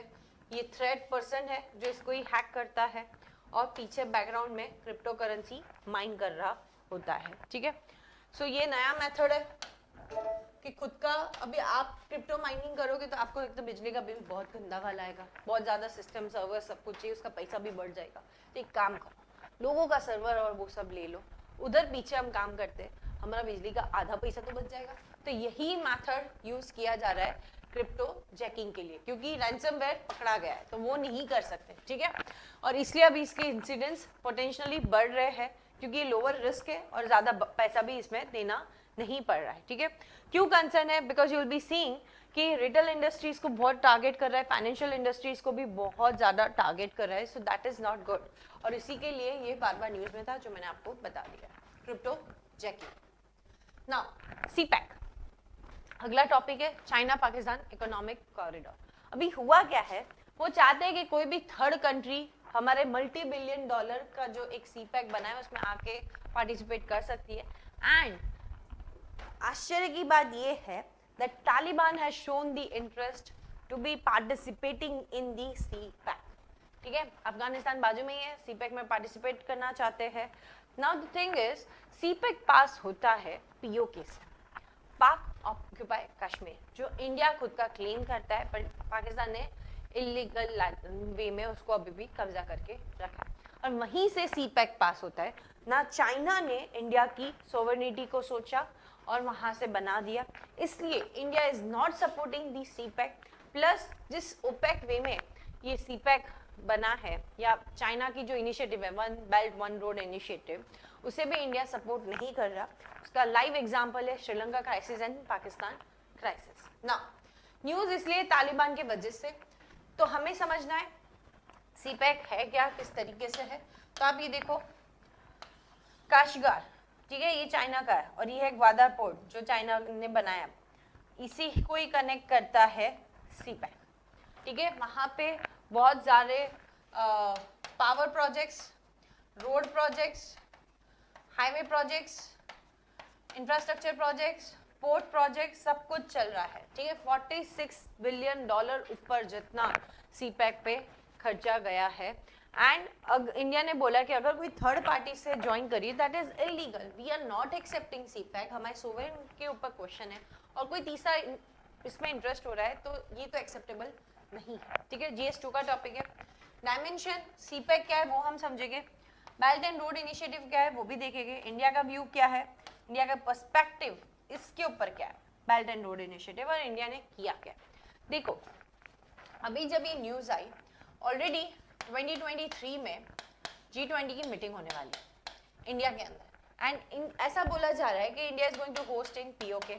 तो ये पाकिस्तान एंड चाइना की तरफ से स्टेटमेंट आया कि ये नहीं हो सकता है, आप किसी की सोच, इस तरीके का स्टेटमेंट आया। बोला जाता है कि वहां पे शारदा पीठ है नियर बाय, ठीक है, इसी पे पूरा मसला उठा है, अभी ट्वीट भी हुआ गया है, वो हम दिखाएंगे। तो बात आता है शारदा पीठ, उन्होंने एक स्टेटमेंट आया राजनाथ सिंह की तरफ से कि अमरनाथ हमारे यहाँ पर है, तो शारदा पीठ वहाँ कैसे हो सकता है, ठीक है। ये पार्ट है कि जो ज्ञान की संस्था है, जो ज्ञान की देवी है, वो कैसे वहाँ पे हो सकता है, ठीक है। तो कहीं ना कहीं ये लेजिटिमेट करने की कोशिश कर रहे थे कि it is a part of India, instrument of accession दिया गया है, तो ये पार्ट वहाँ का नहीं हो सकता है। शारदा पीठ 18 शक्तिपीठ में से एक पीठ है, ठीक है। नीलम रिवर, नीलम वैली जिसे किशनगंगा भी बोला जाता है, वहाँ पे ये पीठ है। वहाँ पे एक शारदा यूनिवर्सिटी, ज्ञान की यूनिवर्सिटी एंशियंट टाइम की, जो आज उसकी हालत इतनी खराब है, एक टाइम पे वो नालंदा और तक्षशिला जितनी थी, ठीक है। तो शारदा पीठ के बारे में भी समझ गए। अब सीधा चलते हैं सीपैक के बारे में। I show you the tweet, I hope it will be over here itself. कहीं तो मैंने रखा था वो ट्वीट को, देखो अगर आता होगा तो दिखा देंगे। Here the tweet is, last minute दिया। पीओके भारत का हिस्सा है, हम ये मानते हैं। संसद में इस बारे में सर्वसम्मति प्रस्ताव भी पारित है। यह कैसे हो सकता है कि शिव के स्वरूप बाबा अमरनाथ हमारे वहां पर हो, पर शक्ति स्वरूप शारदा जी का धाम एलओसी के उस पार रहे, ठीक है। तो कहीं ना कहीं इसी के ऊपर पूरी की पूरी प्रक्रिया चल रही है। अब बात करते हैं सीपैक के ऊपर। तो चाइना पाकिस्तान इकोनॉमिक कॉरिडोर, ये बेसिकली शुरू हुआ था 2016 से, करेक्ट वे में अगर हम बोले तो 2013 से बेल्ट एंड रोड इनिशिएटिव शुरू हुआ, जहाँ पे इंटरेस्ट शो किया था कि ऐसा एक इकोनॉमिक कॉरिडोर हो, जो सक्सेसफुली 2016 के अंदर एक बार पार्टली ऑपरेशनल भी हो गया। यहाँ से कार्गो भेजा जाता है ग्वादर पोर्ट, वहाँ से अफ्रीका एंड वेस्ट एशिया, ठीक है। अभी यहाँ पे ये जो सीपैक मॉडल है, इसके अंदर काफ़ी ज़्यादा इन्वेस्टमेंट किया है एंड काफ़ी ज़्यादा डेप्थ इसी के वजह से पाकिस्तान को भी हो गया। नाउ दोनों इस तरीके से है कि वो चला नहीं सक रहा है पाकिस्तान, इसलिए कहीं ना कहीं चाइना वर्ल्ड के कोई और कंट्रीज भी इसमें शामिल हो, पार्टिसिपेट करे, तो इसको अच्छे से यूटिलाइज कर सके। And Taliban is showing interest over here. Now thing is, ये सीपैक पास होता है काराकोरम हाईवे, जो गिलगित बाल्टिस्तान से पास हो रहा है, जो इंडिया क्लेम करती है और बोलती है कि ये पाक ऑक्यूपाई जो कश्मीर है वो पाकिस्तान ने इलीगली ऑक्यूपाई किया है। यूएन का जो सीज फायर के बाद जो होने वाला था वो अभी तक हुआ नहीं है, so it is a part legitimately of the India, ठीक है। So this are the projects जो सीपैक के अंदर है। You will be seeing Suki Kinari Karot Punjab, then Muzaffarnagar Punjab, ये सारे मेजरली यहाँ पे आपको देखेंगे कोल के या फिर हाइड्रो के प्रोजेक्ट्स हैं। देन रहीम यार खान पंजाब 1320 मेगावाट का, ये पूरा सीपैक से पास होते जा रहा है, ठीक है। Then you will be seeing solar wind, अलग अलग तरीके के, even special economic zone near the Gwadar Balochistan. तो ये पूरा का पूरा इन्वेस्टमेंट किया गया है। ऑलमोस्ट 60 बिलियन जितना इन्वेस्टमेंट सीपैक के द्वारा चाइना के द्वारा किया गया है ना। ये सीपैक की शुरुआत हुई थी जिनपिंग के एक चाइल्डिश ब्रेन से शुरू हुआ था कि development is not our priority, China sovereignty is anyhow is their priority. ये 2012 का उनका स्टेटमेंट था, ठीक है। उसके बाद दे इनिशिएट के हम एक पहलू शुरू करते हैं जिसको बोलते हैं one belt one road initiative, ठीक है। सो ये one belt one road initiative कुछ इस तरीके का था कि जिसमें लैंड के थ्रू एक बनेगा सिल्क रोड एंड एक होगा मैरीटाइम थ्रू, ठीक है। लैंड के through they want to cover whole Central Asia and Europe, and maritime के थ्रू भी the same African Mediterranean Asia इस तरीके से कवर करना चाहते थे। दे स्टार्टेड कि इसके अंदर हम क्या करेंगे, इंफ्रास्ट्रक्चर बनाएंगे, रोडवेज, पोर्ट कनेक्टिविटी, जितना ज़्यादा कनेक्टिविटी हो उतना ज़्यादा अच्छे से ट्रेड हो सकता है उस बेसिस पर। नाउ इसमें इन लोगों ने क्या किया, they see always remember China have always territorial expansion. किस तरीके से, डेप्थ ट्रैप पॉलिसी जो इसी CPEC I mean one belt one road initiative के थ्रू शुरू भी हुई थी, इतना हार्ड कमर्शियल इंटरेस्ट पे कैश दे देते हैं, इन्वेस्टमेंट कर देते हैं जो वो कंट्री चुका भी नहीं सकता, ठीक है। और ऐसी प्रोडक्टिव प्रोजेक्ट्स भी नहीं बना रहे, चार्ज भी ज़्यादा कर रहे हैं, तो कहीं ना कहीं वो फंस जाते हैं और पूरी की पूरी टर्मोइल इकोनॉमी हो जाती है जो हम अभी देख रहे हैं पाकिस्तान एंड श्रीलंका की हालत। सो इवन बांग्लादेश ने भी ज्वाइन किया है, म्यांमार ने भी अभी हाल फिलहाल में ज्वाइन किया है, नेपाल ने भी किया है, मालदीव्स ने किया था अभी नहीं है, प्रो इंडियंस हो चुके हैं। सो इसलिए कहीं ना कहीं हमारे आसपास नेबरहुड में इस सिचुएशंस को देख के India actually one belt one road initiative को तो सपोर्ट नहीं करता, एंड खासकर सी पैक जो इंडिया की खुद की टेरिटरी से पास हो रहा है, जिससे इंडिया से कंसर्न भी चाइना ने किया नहीं। ना इंडिया का पर्सपेक्टिव क्या है कि भैया हमें तो ऑब्जेक्शन है, आपने हमारी टेरिटोरियल इंटीग्रिटी का सोचा ही नहीं। Clear? So we are not supporting this project even those third country who will part, it is completely illegal. तो ये इंडिया का स्टैंड है फॉर दी सी पैक, ठीक है। और इंडिया मानता भी है कि कल उठ के चल भाई कुछ भी हो जाए पाकिस्तान के साथ या चाइना, एक टू फ्रंट वॉर हो सकता है, बिकॉज कॉरिडोर उनके साथ दोनों का टाई अप, दुश्मन दुश्मन तो दोस्ती है। सो ये इंडिया के लिए सिचुएशन है ना। इंडिया बीआरआई को भी नहीं सपोर्ट करता बिकॉज दे नो कि ये पॉलिसी जिस तरीके से है वो काफ़ी कंसर्नफुल है, एंड खासकर सीपैक को देख के। इवन जो मीटिंग हुई थी बीआर फोरम की 2017 में, यूएस जापान सबके लोग गए थे, बट इंडिया के रिप्रेजेंटेटिव नहीं गए थे इसे अटेंड करने, ठीक है। बांग्लादेश की बात करें तो जो प्रेजेंट रूलिंग पार्टी है उनका स्ट्रॉन्ग रिलेशन दिल्ली के साथ भी है और इन्फ्लुएंस भी है चाइना की इकोनॉमी के साथ, ठीक है। सो उन्होंने फॉर्मली 2016 में ज्वाइन किया है, एंड उसी को देख के न्यू दिल्ली ने भी काफी सारे एफर्ट्स किए हैं to maintain the relationship. Nepal के साथ महदेशी के जो इंसिडेंट के बाद इंडिया नेपाल के रिश्तों में कड़वाहट आ चुकी थी, खट्टे रिश्ते हो गए थे, बट अभी जिस तरीके से वहाँ प्रोसेस हो रहा है और कहीं ना कहीं कुछ लैंडलॉक कंट्री है, इंडिया बिग ब्रदर रोल उन्हें लगता है, तो they are tilting toward China. So वो आपको बार बार दिखेगा दैट दिस स्मॉल कंट्रीज क्या करती है, वो चाइना को इंडिया का कार्ड दिखाती है, इंडिया को चाइना का कार्ड करती है और खुद का फायदा उठाती है। तो कई बार 2+1 इनिशिएटिव इंडिया चाइना भी सोच रहा है करने के लिए कि ये इशू को सॉल्व किया जाए, कि ये तरीका हो रहा है कि जहाँ पे India China will be chair N+1 कोई एक कंट्री, ठीक है। म्यांमार ने भी हाल फिलहाल में सीपैक ज्वाइन किया है। सो चाइना से डायरेक्ट बर्मा तक का एक डेडिकेटली कनेक्शन प्रोविंस के थ्रू प्रोवाइड करा जाएगा, जिससे चाइना स्ट्रेट ऑफ मलाक्का को रीच कर सकता है एंड अपने हाइड्रोकार्बन सप्लाई को इजीली चाइना तक पहुंचा सकता है, ठीक है। श्रीलंका की बात करें तो हमने तो देख ही लिया श्रीलंका की हालत, पिछले टाइम से हम्बनटोटा पोर्ट पूरा चला गया है, किस तरीके से चेक बुक डिप्लोमेसी श्रीलंका में खेली, एंड फाइनली श्रीलंका की हालत अभी खराब हो चुकी है।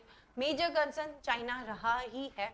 आप देखो चाइना किधर किधर इन्वेस्ट करता है, ऑयल एंड गैस में 33.76, पावर के अंदर, देन मैन्युफैक्चरिंग में देखो इतना नहीं है। आज मैन्युफैक्चरिंग ज्यादा करे तो लोगों को क्या मिलेगा, जॉब एंड ग्रोथ होगी, बट वो इधर नहीं कर रहा, वो क्या कर रहा है, oil and gas and power, जिससे उनकी कंपनीज को फायदा होगा, वो हाई चार्ज कर रहे हैं। यही पाकिस्तान के अंदर भी सिनेरियो। अगर मैन्युफैक्चरिंग में करते तो व्हाट अबाउट चाइना मैन्युफैक्चरिंग, वो सबसे ज्यादा करता है, ठीक है। ट्रांसपोर्ट माइनिंग में सिर्फ 4.93, रियल एस्टेट में भी कम है, ठीक है, एग्रीकल्चर में तो उससे भी कम है। तो इस तरीके का उनका इंटरेस्ट का ये पूरा का पूरा एफडीआई है। मालदीव्स की बात करें, शॉर्ट टर्म रिलेशन रहा है, एक 4 लेन का हाईवे बना है, पर उसके बाद ज्यादा इतना कनेक्शन नहीं रहा है मालदीव्स का। देन स्टेप इंडिया ने क्या लिया है, तो इंडिया ने सबसे पहले स्टेप क्या लिया है, लुक ईस्ट पॉलिसी या एक्ट ईस्ट, ठीक है। उसी के लिए हाईवेज बनाए, ट्राइलेटर हाईवे है, बिम्स्टेक को रिवाइव करने की कोशिश की है कि भैया हम पाकिस्तान को सब्जुगेट कर सकते हैं जो सार्क काम नहीं कर रहा है। गो वेस्ट के अंदर what we are finding, international north south transport corridor जो सेंट्रल एशिया को एक्सेस दे सकता है। जापान के साथ मिलके India ASEAN African growth corridor भी चलाना चाहता है। तो किस तरीके से काउंटर करना चाहता है बीआरआई के इनिशिएटिव को। Even we are doing multiple exercise RIMPAC, तो इंडियन ओशन रीजन के अंदर जो छोटी छोटी कंट्रीज है उनको नेट सिक्योरिटी प्रोवाइड करने के लिए, ठीक है। So you will be seeing काफ़ी सारी एक्सरसाइज इंडिया के द्वारा की गई है, सेशेल्स में हो, मॉरिशस में हो, ओमान में हो। सो इस तरीके से India is countering the belt and road initiative, ठीक है। नाउ तीसरा टॉपिक है growing disengagement with Gandhi's idea.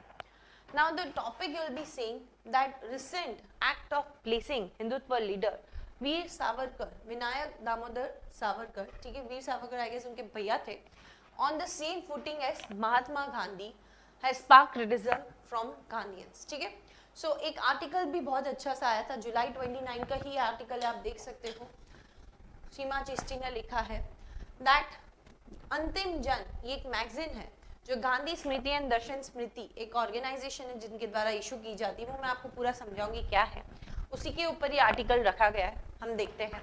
सो कौन है विनायक सावरकर, कौन है गांधी जी, वो आप सबको पता है, बट मैं उसके अलग पहलू आपको समझाने की कोशिश करूंगी। ये आपका हिस्ट्री एंड एथिक्स का क्वेश्चन है।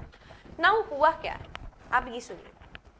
बेसिकली गांधी स्मृति करके एक ऑर्गेनाइजेशन है जो आप यहाँ देख रहे हो, गांधी स्मृति एंड दर्शन स्मृति एक ऑर्गेनाइजेशन है जो गांधी जी के नाम पे काम करती है, ठीक है।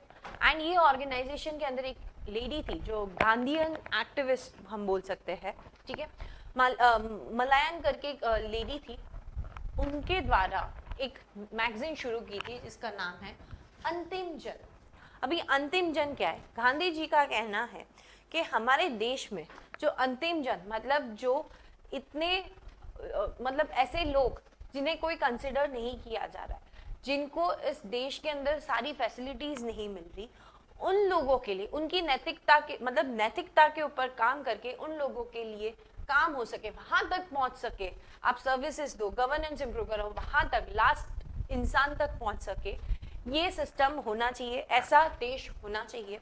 उसी के नाम से, अंतिम जन के नाम से जो लेडी थी उन्होंने ये मैगजीन शुरू की। नाउ व्हाट हैपेंड, हाल फिलहाल की जो सरकार है और ये सरकार के जो किन्हीं इतने सोचने वाले, जो आइडियोलॉजिकली सोचने वाले लोग हैं, मिनिस्ट्री ऑफ कल्चर के अंदर ये ऑर्गेनाइजेशन आती है, सो कम्प्लीटली कंट्रोल उनके हाथ में आ जाता है। और देखा गया है कि अंतिम जन जो गांधी जी के लिए एक मैगजीन है, ठीक है, उस पे हाल फिलहाल में विनायक सावरकर की तस्वीर आई है और उन्हें एक बहुत बड़ा क्रांतिवाद बताया गया है, जिससे ये क्रिटिसिज्म खड़ा हुआ। क्यों?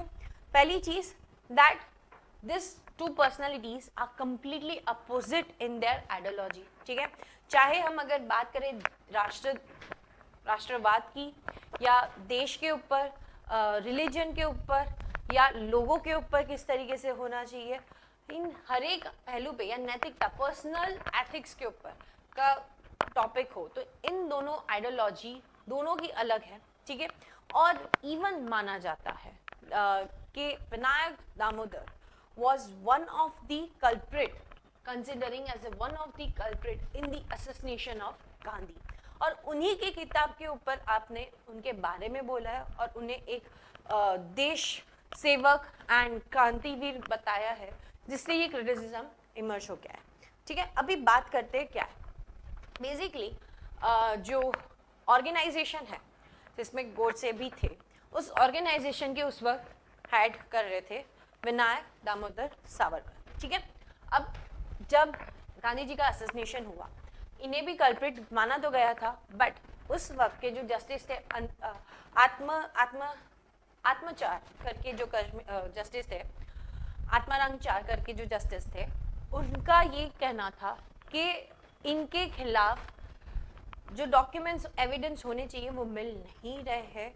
इसका मतलब ये नहीं कि उन्होंने ये बोला कि ये पर्सन कल्प्रिट नहीं है, उन्होंने ये कभी नहीं बोला कि ये जो पर्सन है ये कल्प्रिट नहीं है, इन्होंने नहीं किया, ऐसा कोई स्टेटमेंट उनकी तरफ से नहीं आया था। उन्होंने बोला बिकॉज ऑफ ऑब्स्टिकल्स कल्चर, मतलब जो पूरा सिस्टम जिस तरीके से उस वक्त इमर्ज हुआ था, इनके खिलाफ के लिए जो एविडेंस होनी चाहिए वो नहीं है और हमारा कानून एविडेंस पे चलता है, इसलिए उन्हें रिलीज करना पड़ा था। बट 1960 के बाद प्रेमलाल जी की एक अध्यक्षता के ऊपर एक चेयरमैन बनी थी जिन्होंने इन्वेस्टिगेट किया था एंड उन्होंने बताया कि डेफिनेटली इस संस्था के जो केंद्र के हेड थे वो यही थे और जो भी हुआ है इनके निर्देशक के अनुसार ही हुआ गया है। तो अगर जिन्होंने गांधी जी के असैसिनेशन के अंदर जिनका रोल था, उन्हीं के ही बारे में उनकी किताब जो भी अंतिम जन, जिन्होंने दोनों का व्यूज काफी अलग है, उस पर किया है, तो कहीं ना कहीं एक ग्रेव कंसर्न है जो गांधीयन थॉट प्रोसेस वाले जो इंसान है, गांधीयन फिलोसॉफी के, उन्होंने इसके बारे में क्रिटिसिज्म किया है ना। बात करते हैं विनायक दामोदर सावरकर की, ठीक है। विनायक दामोदर सावरकर को एक्चुअली अभी देश में क्या हो गया है, दो अलग ग्रुप बन चुका है। एक ग्रुप जो विनायक दामोदर सावरकर, महाराष्ट्र में उनको क्रांतिवीर करके बोला जाता है, ठीक है, सो वो उनको कंप्लीट देशभक्त क्रांतिवीर के नाम से नवाजते हैं। और दूसरा जो ग्रुप है जो कंप्लीटली मानते नहीं है इस चीज़ को, ठीक है, ये हो चुका है। कहीं ना कहीं जो पहला ग्रुप है उनकी पूरी बात तो नहीं, थोड़ी बात पार्शली हम सही बोल सकते हैं। क्यों? रीज़न इज कि जब विनायक दामोदर सावरकर इन दी अर्ली एज ऑफ, उनकी जब अर्ली एज थी तब वो एंटी ब्रिटिशर्स थे। कैसे? उन्होंने एक ऑर्गेनाइजेशन बनाई थी जिसे बोलते हैं अभिनव भारत, ठीक है, अभिनव भारत। और उससे पहले भी वो 2-3 ऑर्गेनाइजेशन से जुड़े थे। एक तो था अनुशीलन समिति, रिवॉल्यूशनरी एक्टिविटीज का काम करते थे। Even HSRA, Hindustan social Republic, ठीक है, चंद्रशेखर आजाद, वो सब थे, तो कहीं ना कहीं उनसे जुड़े हुए थे। बट विनायक दामोदर सावरकर की सोच थोड़ी वो फॉलो करते थे मजेली को, ठीक है। मजेली एक वो पर्सन है जिसने इटली एंड जर्मन के अंदर फासिस्ट आइडियोलॉजी को प्रमोट किया था। मेजरली बाकी जितने भी एक्टिविस्ट थे वो मेजरली सोशलिस्ट थे, बट विनायक दामोदर सावरकर मजेली को मानते थे और कहीं ना कहीं ये फासिस्ट ट्रेंड को भी एक्सेप्ट करते थे। पढ़ने के सिलसिले से वो इंग्लैंड गए, वहाँ पे इंडियन हाउस करके जो श्याम प्रसाद मुखर्जी के द्वारा चलाया जाता था, वहाँ पे बैठ के उन्होंने एक तो कर्जन विली, ठीक है, उनको भी अटैक करवाया। सी ट्रेंड क्या था, वो कभी खुद से जाके गन फायर नहीं करते थे, वो इंस्पायर करते थे दूसरों को कि वो ये उनके लिए काम कर ले, ठीक है। सो कर्जन विली एंड दूसरे नासिक में एक जज थे, उनका अटैक माना जाता था कि इन्होंने ही करवाया है, जिस तरीके का पूरा काम दाम था। नाउ व्हाट हैपेंड, इसी के लिए विनायक दामोदर को पकड़ लिया गया ब्रिटिशर्स के द्वारा, ठीक है, और उनको काला पानी की सजा दे दी। अंडमान निकोबार काला पानी की जेल, आप देखो उस वक्त में उधर की स्थिति बहुत खराब थी, ठीक है, काला पानी की। नाउ इनको लेके जा रहे थे शिप में अंडमान निकोबार, बीच में फ्रांस का आइलैंड आता है मॉरिशस, तो वहाँ पे नियर बाय आ रहा था, तो वो कूदने की कोशिश कर रहे थे, बट वहाँ पे कूदे भी पर ब्रिटिशर्स ने पकड़ लिया और सीधा जेल में भेज दिया गया, ठीक है।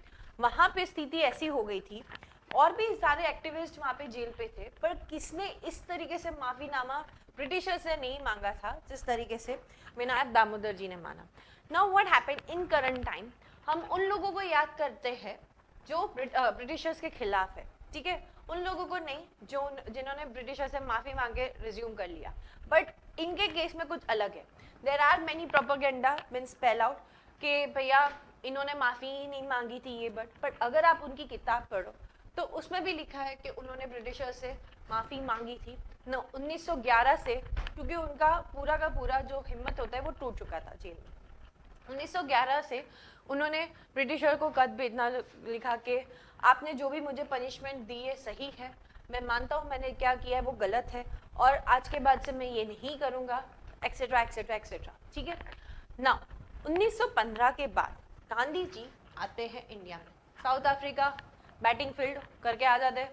सो देवर नो हाउ टू डू सत्याग्रह, वो उन्होंने नेट प्रैक्टिस वहीं कर ली थी, ठीक है।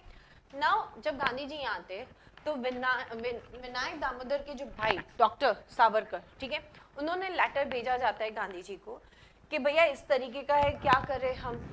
तो उन्होंने बोला, अब गांधी जी उदारवादी थे, तो उन्होंने बोला ठीक है एक काम करो, आप इस तरीके से अपील मत करो, आप मर्सी पेटिशन भेजो, ठीक है। मर्सी पेटिशन क्यों? क्योंकि ये पॉलिटिकल सिचुएशन की लिंक हुई है, आप ये कोई पर्सनल उस तरीके का नहीं है, तो इसमें आप मर्सी पेटिशन भेजो और आप इसके ऊपर करो। Now there are many political personal present in our country currently who are been saying कि भैया गांधी जी के कहने पे मर्सी पेटिशन भेजी गई थी उनके द्वारा, वरना उन्होंने कभी माफ़ी मांगी नहीं। नाउ यू सी 1911 से उन्होंने खुद से खत लिखना तो शुरू कर दिया था। गांधी जी उस वक्त साउथ अफ्रीका थे, ये थे काला पानी, कहाँ से कनेक्शन होता है, ठीक है। 1915 के बाद यहाँ आए और उन्होंने पूछा उनके भाई ने कि भैया हमें उनको रिलीज कराना है, कैसे कराए, तो उन्होंने ये बताया। Even Gandhi ji on his personal whole stand, जब जितने भी आंदोलन होते थे, ब्रिटिशर से डिमांड करते थे कि जो सावरकर के जो फॉलोवर्स थे उन्हें रिलीज कर दिया जाए, they are the political prisoners, उन्हें रिलीज कर दिया जाए, ठीक है। नाउ ब्रिटिशर्स ने उनको रिलीज तो किया। शौक की ये बात है कि उनको रिलीज करा था और बोला था 1927 तक आपके ऊपर नजर रहेगी, तब आपने बोला आप ब्रिटिशर को सपोर्ट करोगे, ठीक है, अगर कुछ भी किया तो आपको फिर से डाल दिया जाएगा। अब रिलीज तो किया और उनको पेंशन भी दिया, 60 रुपीज़ का पेंशन। उस आज के टाइम में 60 रुपीज़ की कोई वैल्यू नहीं है, ठीक है, कुछ आता भी नहीं है 60 रुपीज़। उस टाइम में 60 rupees is equivalent to 3 to 4 lakh, ठीक है, और सोचो पेंशन दिया है रिलीज करके, तो ये काफ़ी आश्चर्य की बात थी। नाउ व्हाट हैपन, यहाँ से थोड़ा टर्नओवर होता है विनायक दामोदर सावरकर की आइडियोलॉजी का। नाउ ये मानते हैं कि हिंदू राष्ट्र होना चाहिए। हिंदू राष्ट्र की इनकी परिभाषा ये थी कि ऐसा देश जो बोलते हैं ना पितृवदा देश, यहाँ पे इनके पिताओं से पिता सब यहाँ जन्मे हुए, आर्यन वाला देश या ब्राह्मणिज्म वाला देश, ठीक है, यहाँ पे रिलीजन नहीं पर जो आर्यन समुदाय या ब्राह्मण समुदाय और जो एंशियंट प्रथा चल रही है उसे ही दर्ज करके हिंदू राष्ट्र बनाने की बात शुरुआत की थी। कहीं ना कहीं इससे वो साइडलाइन कर रहे थे मुस्लिम एंड क्रिश्चियंस को भी, और यही पॉइंट ऑफ कन्वर्जेंस था बिटवीन देयर आइडियोलॉजी। अगर हम बात करें विनायक दामोदर सावरकर की जो हिंदू राष्ट्र की बात करते हैं, सेम वे गांधी जी उस वक्त बात करते हैं ऐसा राष्ट्र जहाँ पे सभी धर्म के लोग एक साथ रहते हो। सो ये दो डिफरेंट आइडियोलॉजी के लोग, ठीक है ना। दूसरी चीज क्या हुई दैट यहाँ से they were completely supporting Britishers. हम मानते हैं क्रांतिवीर अभी जिस तरीके से सेलिब्रेट किया जाता है, जो आधे पक्ष के लोग हैं जो सपोर्ट कर रहे हैं, ठीक है, और वो ये सारे रीजंस दे रहे हैं, पर 1927 के बाद से they were pro British, they were supporting Britishers. 1942 के अंदर मेजरली जो क्विट इंडिया मूवमेंट हुआ था, जहां गांधी जी ने बोला करो या मरो, ठीक है, पर भारत छोड़ा, ठीक है, उस वक्त सावरकर ने पार्टिसिपेट ही नहीं किया था इस मूवमेंट में। उल्टा उन्होंने क्या किया कि जो ब्रिटिशर्स की आर्मी थी उसमें और लोगों को इंडल्ज करवाया और एडमिशंस आर्मी के अंदर, ब्रिटिशर्स के आर्मी के अंदर कराए। अब कहीं सेक्शन के द्वारा बोला जाता है कि इन्हें तो सुभाष चंद्र बोस से कंपेयर करना चाहिए। Now thing is at the same time Subhash Chandra Bose ने एक खुद की इंडियन आर्मी बनाई थी टू फाइट अगेंस्ट ब्रिटिश, और यहाँ पे सावरकर जी के द्वारा क्या हो रहा था, ब्रिटिशर्स की आर्मी में इनकलकेट कर रहे थे लोगों को। तो कैसे ये एंटी ब्रिटिशर्स हुए, कहीं ना कहीं उनके अगर आप चीजें देखो तो आफ्टर देयर फर्स्ट फेज जो उनका बाद का फेज था दे वर कंप्लीटली प्रो ब्रिटिश, ठीक है ना। व्हाट हैपन, ये तो चलो बात यहाँ तक रही, आज़ादी हो गया। अभी जो संविधान बना था भारत का उसको भी सावरकर नहीं मानते थे कि ये एंशियंट हिस्ट्री के अकॉर्डिंग संविधान नहीं बना है, मतलब हमारा जो प्राचीन भारत है, जो सारी कल्चर परंपरा होनी चाहिए वो नहीं है, हम इस संविधान को नहीं मानते। दूसरा, ये नास्तिक भी थे, अगर इनकी किताबें पढ़ो तो इनका एक लॉजिकल तर्क भी था कि जैसे अभी गाय को लेके इतना विजिलेंट हो रहा है देश के अंदर, तो इनका तो ये कहना था, थोड़ी और बातें हैं उसमें, बट ये एक तर्क था उनका कि गाय हमारे काम के लिए हम यूज करते हैं for our own purpose, it's not a holy purity, जो उनकी कोई किताबों में ऐसा सब लिखा गया था। That is what there his thoughts about certain things, ठीक है। नाउ हुआ अभी ये है, आप लोगों ने दोनों पर्सनालिटीज के थॉट प्रोसेस को देखा, but certain sections of group are emphasising a picture of one person and कहीं ना कहीं हिस्ट्री को डिस्क्राइब करने की कोशिश कर रहे हैं, या तो फिर गांधी जी की किताब में उनके बारे में इस तरीके से बताना जिसमें बोला जा रहा है कि उनके असैसिनेशन के अंदर इनका हाथ है। सो ये बहुत ही ग्रेव कंसर्न है और काफ़ी डेंजर ट्रेंड भी चल रहा है आजकल देश में, तो इसलिए ये आर्टिकल रखा गया था। तो इस आर्टिकल से शायद से आपका एक मेंस का क्वेश्चन तो ज़रूर बन सकता है, ठीक है। सो आई होप आप लोग क्लियर हो क्या growing disengagement with Gandhi idea क्या ये पूरा का पूरा मान रहा है। यू कैन सी संसार को हिंदू जाति का आदेश सुनना पड़े, ऐसी अवस्था उपस्थित होने पर उनका वह आदेश गीता और गौतम बुद्ध के आदेश से भिन्न नहीं होगा। That was his personal thoughts, आप देख सकते हो पूरा का पूरा। And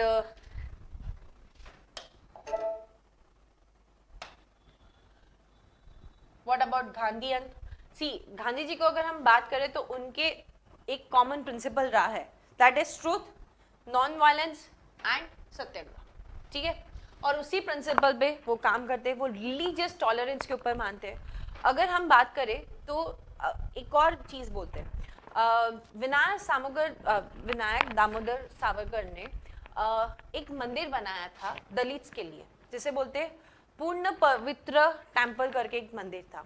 but at the same time जब आम्बेडकर और Gandhi ji down trodden people के रिफॉर्म्स के लिए काम कर रहे थे, उन्होंने इसमें पार्टिसिपेट नहीं किया, ठीक है। सो काफी डिविसिव पॉलिटिक्स थी उनकी। अब ये आपके ऊपर है कि आपके उनके लिए क्या व्यू है, किस तरीके से है, कौन सही है कौन गलत है। बट जो रिसेंट ट्रेंड है, putting a figure which is been question for assassination for the Gandhi, और उन्हीं की किताब पे उसको डालना, वो काफ़ी ग्रेव कंसर्न रहा है। सो आपके ऊपर ओपन एंड डिस्कशन है, एक डिस्कशन होना चाहिए rather than debate, and it should be a fruitful discussion जो आप कर सकते हो, तो सोचना ज़रूर ना। गांधी जी की बात करें तो उनका मेन वेपन क्या है? नॉन वायलेंस, रिलीजियस टॉलरेंस पे गांधी मानते थे, ठीक है। एंड हिंदुइज्म की उनकी डेफिनेशन क्या थी कि भैया वो कोई हिंदू, सभी हिंदू हो वैसा नहीं मानते, हिंदू हिंदू हो, मुस्लिम मुस्लिम हो, क्रिश्चियन क्रिश्चियन हो, एक हिंदू राष्ट्र नहीं चाहते, वो एक ऐसा राष्ट्र चाहते हैं जहाँ पे सारे धर्म के लोग एक साथ रहे, ठीक है। That is what he thought for Hinduism, not Hindutva. Now so अगर हम 7 सीन्स की बात करते हैं गांधी जी की, that is wealth without work, pleasure without conscience, knowledge without character, business without ethics, science without humanity, worship without sacrifice and politics without principle. ये 7 sins, इसी के ऊपर कितनी बार ऐसे भी बन जाते हैं, ठीक है। सो गांधी जी की ideology, ideal state Gandhi ji के अकॉर्डिंग क्या है? राम राज्य स्टेट पे मानते थे, मतलब इक्वलिटी एंड जस्टिस उस जगह पे होनी चाहिए, सब इक्वल और सबको जस्टिस मिले, ठीक है। और अगर अपोजिट में अगर हम वीडी सावरकर की बात करें तो वो एक ऐसा स्टेट जाते थे जो हिंदू राष्ट्र हो, जहाँ पे जो भी पर्सन इस मदरलैंड में हुआ है वो अपने देश को, हिंदू इज अ हिंदू, वो एक हिंदू है irrespective of their religion. Hinduness was not a religion but a cultural identity according to him, ठीक है। अगर हम गोल की बात करें तो आप देखो उन्होंने 1857 के वॉर को कंप्लीट इंडिपेंडेंस माना गया है, जहाँ पे आपको कहीं ना कहीं दिखेगा दैट जिस तरीके से गांधी जी जा रहे थे टू गेट दी इंडिपेंडेंस या जो भी है, तो बीच बीच में टकराव थे। गांधीयन थॉट वाज डिफरेंट कि भैया आपको इसी प्रिंसिपल के अंदर काम करना है, तो वो आपको दिखेगा। दोनों का अप्रोच क्या था? एक का अप्रोच था non violence Satyagraha, changing the mind of the oppressor, ठीक है, वो उनके लिए ज़रूरत था, प्यार से जीतो, हथियार से नहीं। इनका ये था कि भैया नॉन वायलेंट नहीं चलेगा, सीधा उठाओ, अलाइन करो दुश्मनों के साथ और ख़त्म करो, ठीक है। काफ़ी जगह पे दोनों के बीच में सिमिलरिटीज़ थी, काफ़ी जगह में दोनों के बीच में डिफरेंस भी था, तो ये आपको दिखेगा इन दो पर्सनालिटी के ऊपर। So that what we have talk about.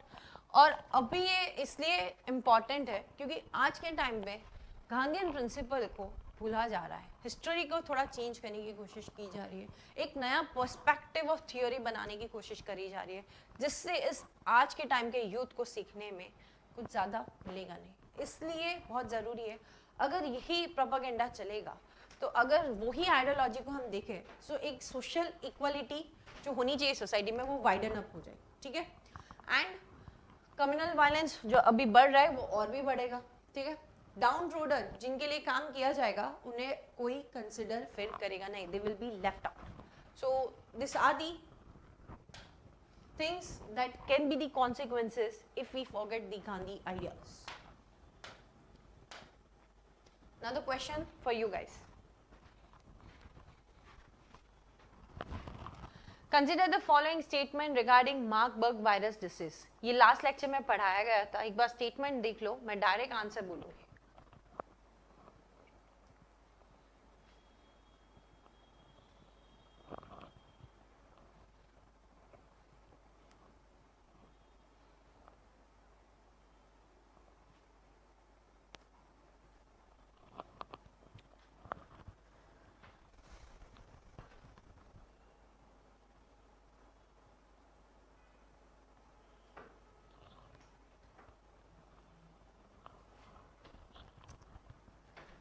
I hope आपने मार्कबर्ग वायरल डिसीज जो हमने लास्ट लेक्चर में पढ़ा था उसी का एक क्वेश्चन है.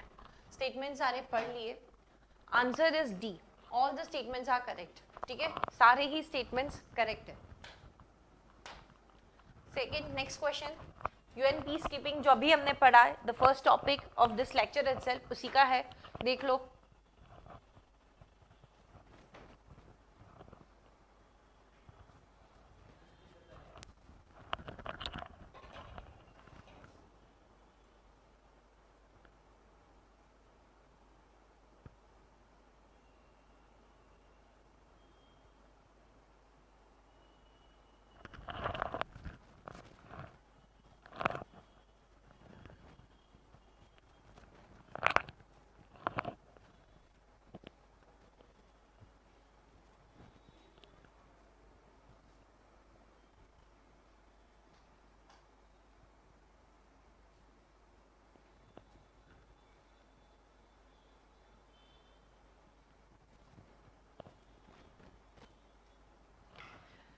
यूएन पीस कीपिंग का एक होप आप लोगों ने स्टेटमेंट पढ़ दिया है. मैं डायरेक्ट अपना आंसर बताती हूँ. The answer is a.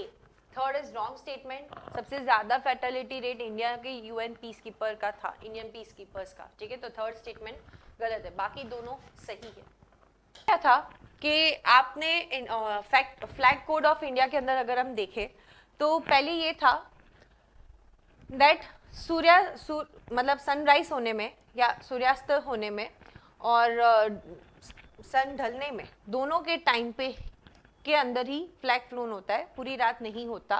But अभी ये चीज़ में चेंज लाया गया है. ठीक है, फ्लैग पूरी रात फ्लो हो सकता है, ओपन हो और लोगों के द्वारा किया हो, then it can fly all night. ठीक है, ये चीज़ इसलिए बदलाव ली है क्योंकि सरकार के द्वारा एक इनिशिएटिव चल रहा है, हर घर तिरंगा कैंपेन. ना पूरा का पूरा माजरा हम समझते हैं. पहले तो थोड़ा बहुत हिस्टोरिकल बैकग्राउंड में जाएंगे, पर उससे पहले ये चीज समझते हैं. Flag code of India. Flag code of India 2002 में बना है, जो रिस्ट्रिक्ट नहीं कर रहा. वो बताता है हम रिस्ट्रिक्ट नहीं कर रहे हैं, अनरिस्ट्रिक्टेड यूज कर सकते हो आप फ्लैग का फॉर कमर्शियल बिल्डिंग हो, मतलब प्राइवेट बिल्डिंग हो, गवर्नमेंट बिल्डिंग हो, उस सब के लिए, एजुकेशनल इंस्टीट्यूट हो, वहां पे आप यूज कर सकते हो. ठीक है, नाउ बात करते हैं फ्लैग कोड की. तो फ्लैग कोड एक तो जनरल डिस्क्रिप्शन 3 भाग में बटा है. दूसरा कि प्राइवेट कैसे इसे यूज कर सकते हैं, क्या रूल्स के अंदर, और तीसरा गवर्नमेंट बॉडीज कैसे फ्लैग कोड के अंदर रूल्स के अंदर कैसे यूज कर सकते. अगर कोई भी संस्था गवर्नमेंट हो और वहां पे फ्लैग लग रहा हो ना, तो वो ओरिजिनल बीएसआई स्टैंडर्ड के अकॉर्डिंग ही होना चाहिए.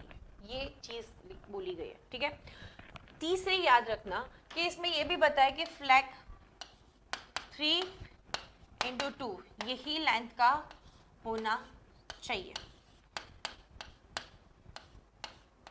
ठीक है, नाउ ये फ्लैग कोड के बारे में दिया है और उसमें भी 3 पर्सपेक्टिव बताए गए हैं.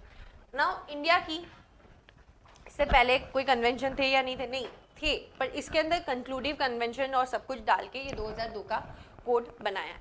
नाउ अगर हम बात करते हैं फ्लैग कोड की, तो इसके अंदर एक चीज बताई थी कि only handspun khadi, silk, cotton, handspun and import of materials from the machine made is not allowed.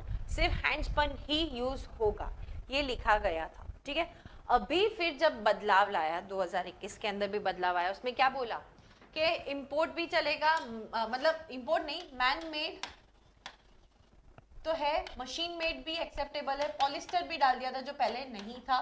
पहले से वुलन, कॉटन, सिल्क वो था, अभी पॉलिस्टर ये सब डाल दिया गया है. तो कर्नाटका के अंदर खादी उद्योग है जिन्होंने इसके लिए प्रोटेस्ट किया है. क्यों?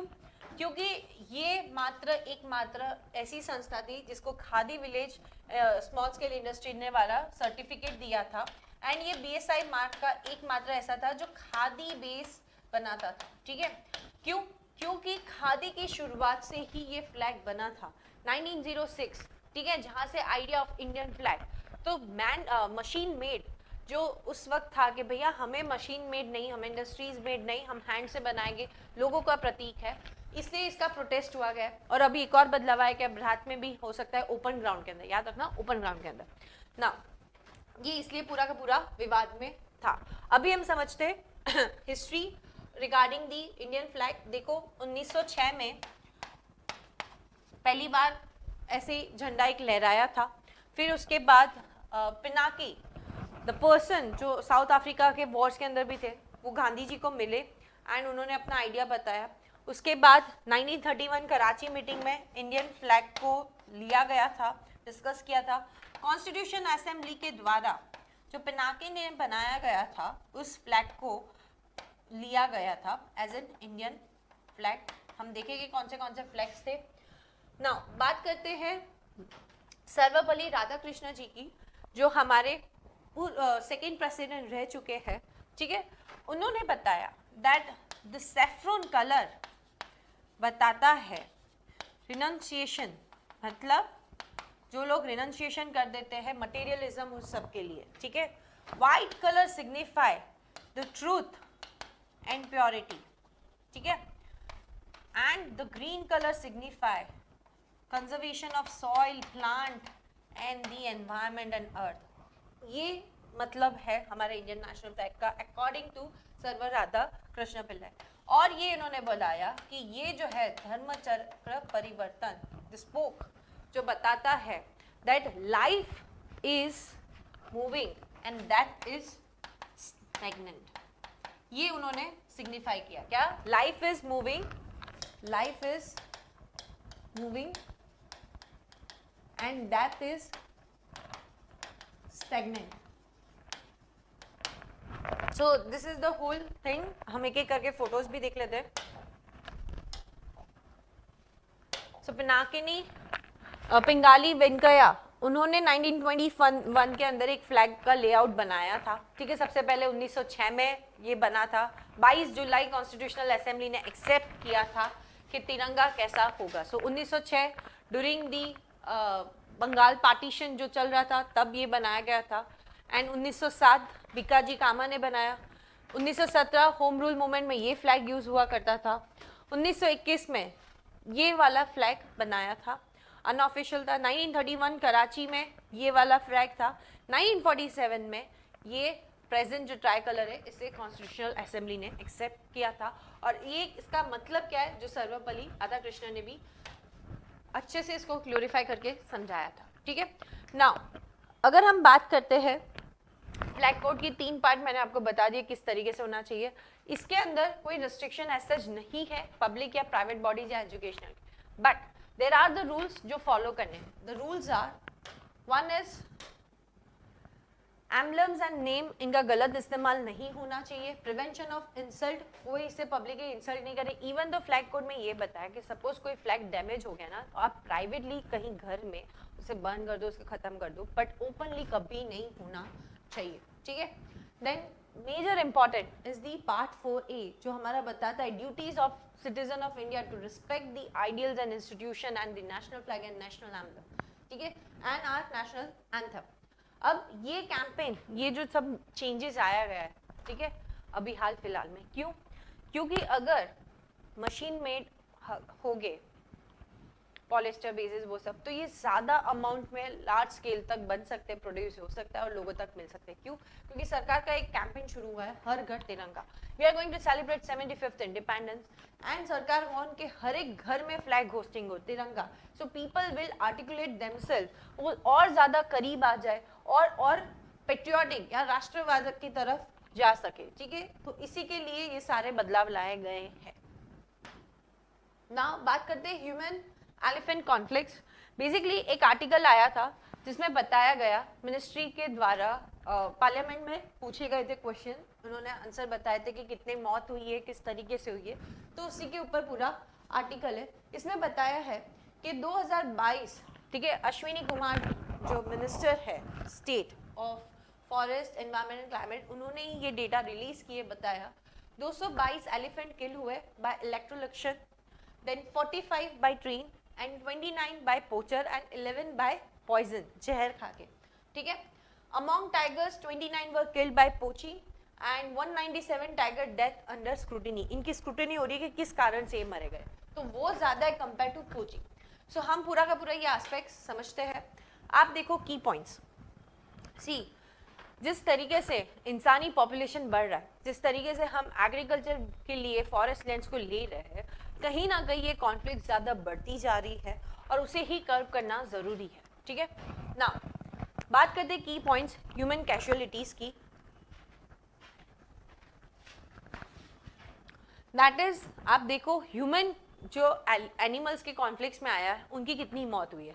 सो एलिफेंट ने 1579 ह्यूमंस को 3 साल के अंदर टोटल मारा है. आप देख लो अलग अलग रेट्स. ओडिशा सबसे ज्यादा, देखो ओडिशा मात्र ऐसा स्टेट है जो हर एक नंबर में टॉप आएगा, चाहे इंसानों की किलिंग हो या जानवरों की. Odisha highest number of this death. उसके बाद झारखंड है, वेस्ट बंगाल है, छत्तीसगढ़ है, तमिलनाडु है.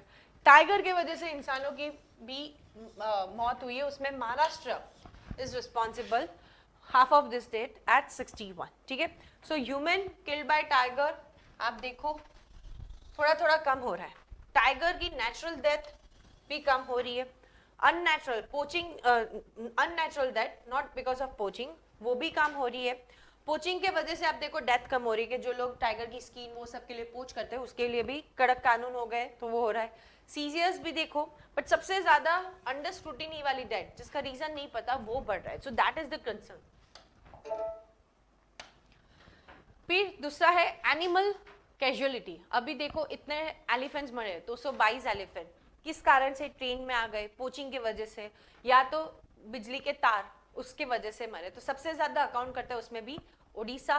दूसरा ट्रेन के वजह से मरने में भी सबसे ज्यादा उड़ीसा ही अकाउंट करता है. पोचिंग के वजह से सबसे ज्यादा मौत मेघालय के अंदर पाई गई है एंड जहर की वजह से मौत आसाम में भी पाई गई है. सो अलग अलग इंफॉर्मेशन इसके अंदर दी गई है जो हमने डिस्कस किया है. Now human and elephant conflict, reason क्या है इन कॉन्फ्लिक्ट का? तो सबसे पहला रीजन है degradation of forest plus people are moving in forest. तो एनिमल्स जाएंगे कहाँ? ठीक है, इसलिए दोनों के बीच में कॉन्फ्लिक्ट रेज हो जाती है. और फॉरेस्ट के अंदर इनके लिए प्रे नहीं है, खाने के लिए चीजें नहीं है, तो वो क्या कर रहे हैं, बाहर आसपास के विलेजेस में क्रॉप्स या वो सब ढूंढने की वजह से आ जाते हैं, जिसकी वजह से डायरेक्ट कॉन्फ्लिक्ट में आ जाते हैं. देन कितने हाईवेज या ऐसे प्रोजेक्ट्स डेडिकेटेड रिजर्व में से पास हो रहे हैं जिसकी वजह से ये कॉन्फ्लिक्ट बढ़ रही है. अब इन कॉन्फ्लिक्ट को कम करना है तो एक काम है तो सर्वेलेंस करो इन एनिमल्स का, कि अगर वो रेंज में आए तो आप पहले से अर्ली वार्निंग देके नोटिफाई कर दो. ठीक है.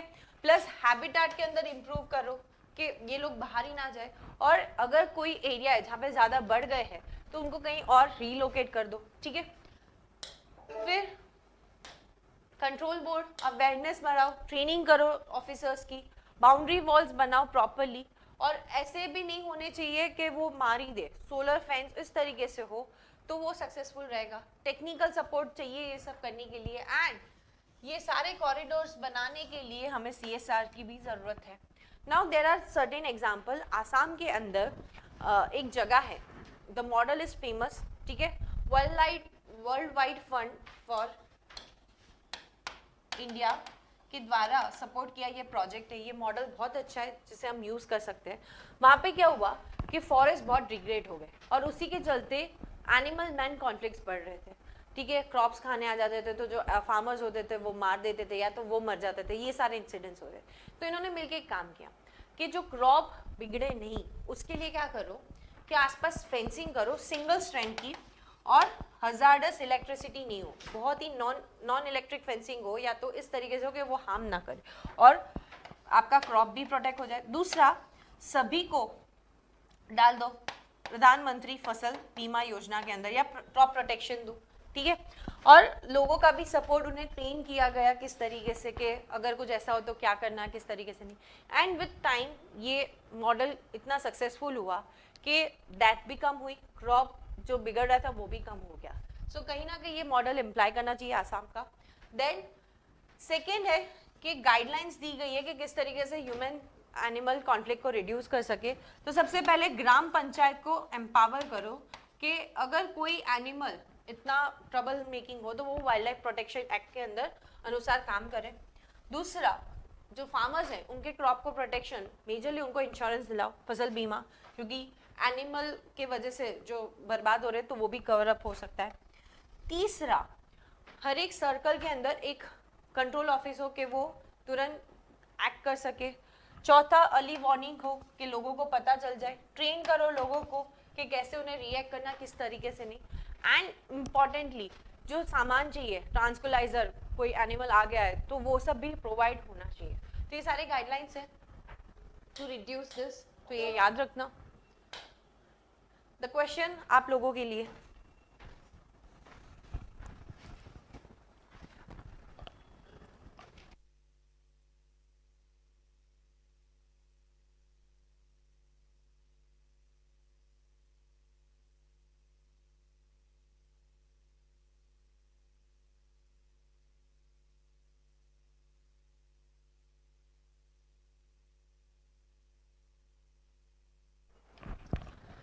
So India international bullion exchange, ये रिसेंटली 2 दिन पहले की ही न्यूज़ है।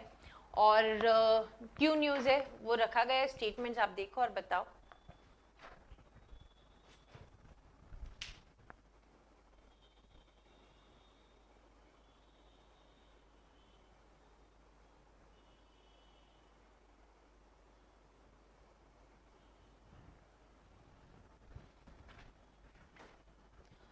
सी, इंडियन इंटरनेशनल बुलियन एक्सचेंज ये गिफ्ट सिटी के अंदर खुला है। हाल फिलहाल में प्रधानमंत्री गए हैं इसका करने के लिए। पहला बुलियन एक्सचेंज है जहाँ पे कमोडिटीज, गोल्ड, वो सब इंपोर्ट किया जा सकता है बाय क्वालिफाइड ज्वेलर्स, ठीक है। और वहाँ पे फिजिकल स्टोरेज भी है। So second and third is correct, but first is incorrect. ये IFSC international finance service centre के अंदर खुल रहा है, जो गिफ्ट सिटी के अंदर, ठीक है। देन द नेक्स्ट क्वेश्चन, ये आपके मैपिंग का बेस क्वेश्चन है, ज्योग्राफी का। तो ये देखो,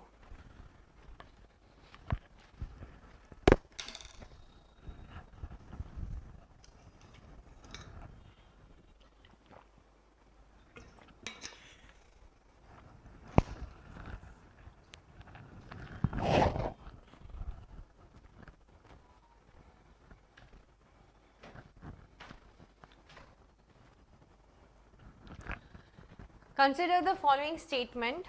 वेस्ट बंगाल बॉर्डर किनसे करता है? Kolkata city, about tropic of cancer and Dipu pass. तो एक बार तीनों स्टेटमेंट्स देखो और सही आंसर बता दो या सोच लो। अगर बताने में आपको शर्म आ रही है कमेंट सेक्शन में तो।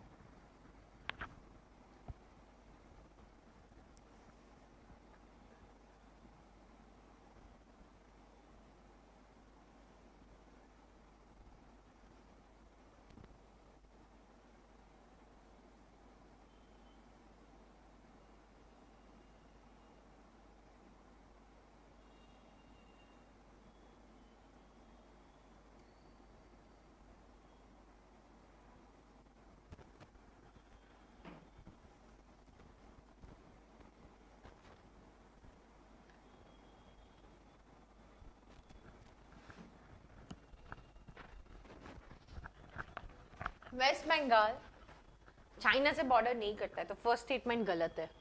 कलकत्ता सीधी ट्रॉपिक ऑफ कैंसर के बिलो है, अबाउ नहीं है, तो सेकंड भी गलत है। तो बचता क्या है? Third. So third is correct, ठीक है।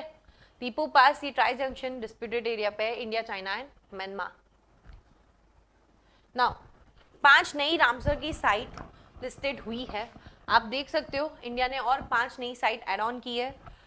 Karikili bird sanctuary, Pallikaranai marsh reserve forest, Pichavaram mangroves and Sakhya Sagar in Madhya Pradesh, Pala wetlands इन मिजोरम। तो ये सारे इमेजेस है, 3 तमिलनाडु की, एक मध्य प्रदेश की और एक पाला वेटलैंड जो मिजोरम की है, ठीक है। सो आप देखो, emphasizing PM Shri Narendra Modi ji has put on environmental protection and conservation has lead to mark improvement in how India treats its wetland। 5 मोर और साइट डाल दिए रामसर रिकॉग्नाइजेशन के लिए, ठीक है। सो टोटल हमारा गया है 54, लास्ट टाइम 49 था, उस वक्त भी ऐड हुई थी और इसलिए आपका प्रीलिम का क्वेश्चन भी बना था। अब और ऐड कर दी गई है। सीधा इमेजेस, ये मैंग्रोव्स है पिछावरम का, ये पालीकरणी मार्श है, ये कारिकिल्लू बर्ड सेंचुरी है एंड पाला वेटलैंड ये मिजोरम का है and this is of Madhya Pradesh, ठीक है। Now the question is, what is wetland? So according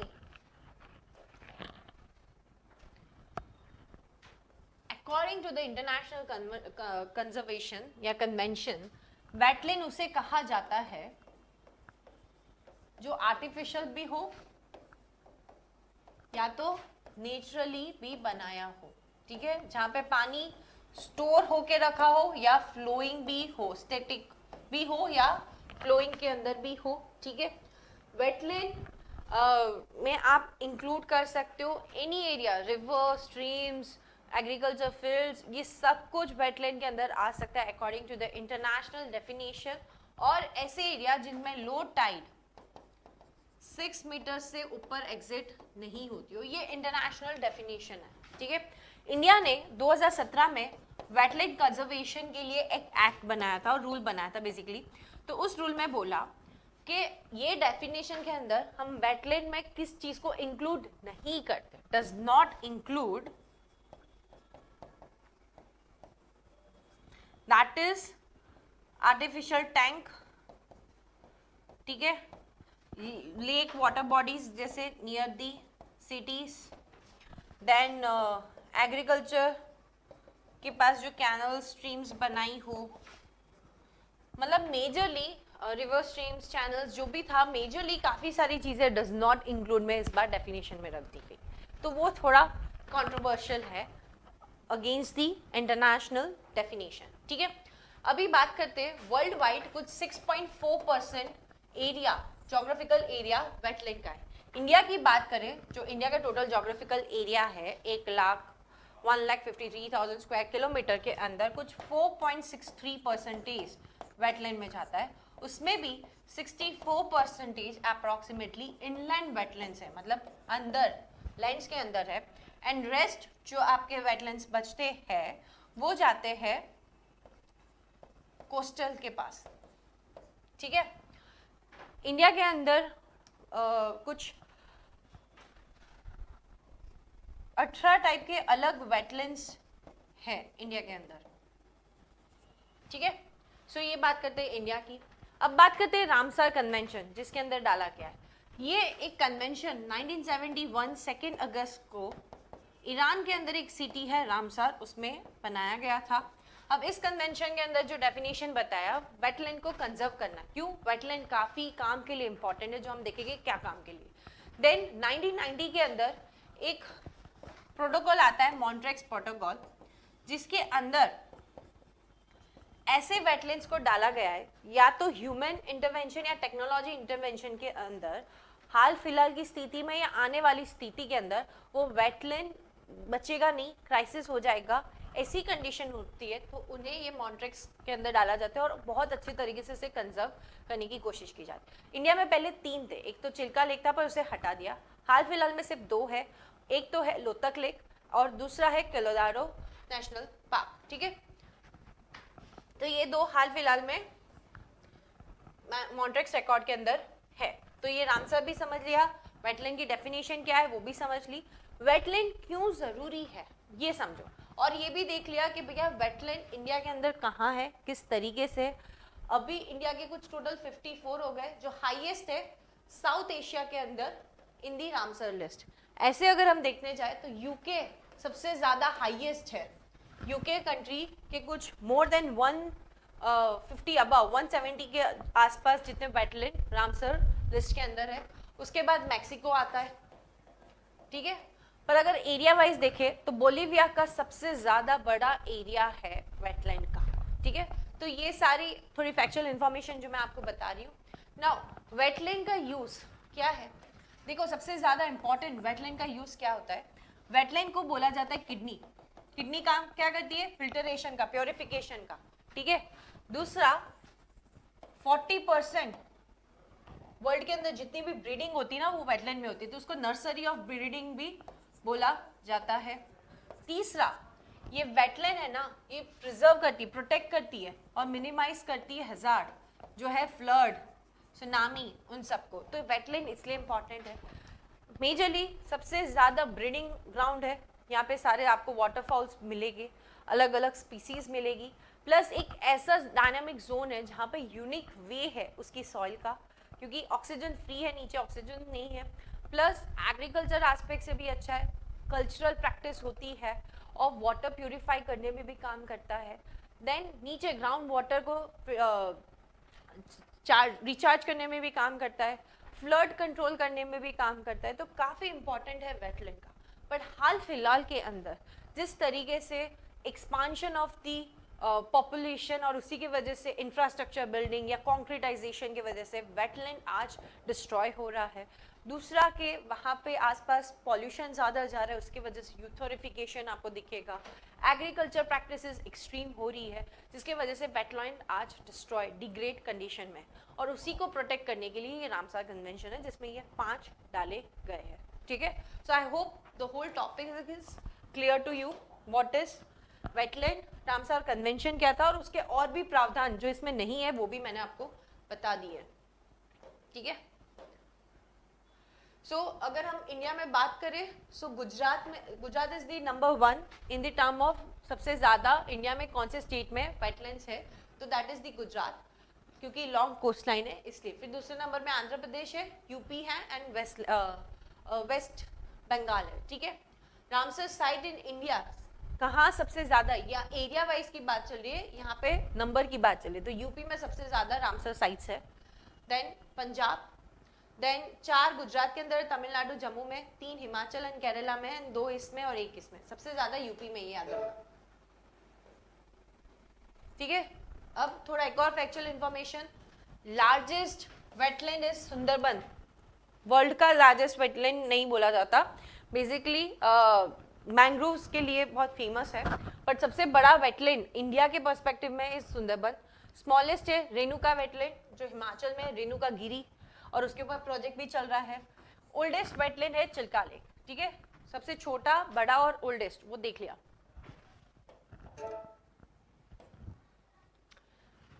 so almost this is what we have discussed. अब आपके लिए क्वेश्चन, अभी रामसार का ही पढ़ा है तो उसी पे मैंने क्वेश्चन रखा है, बताओ।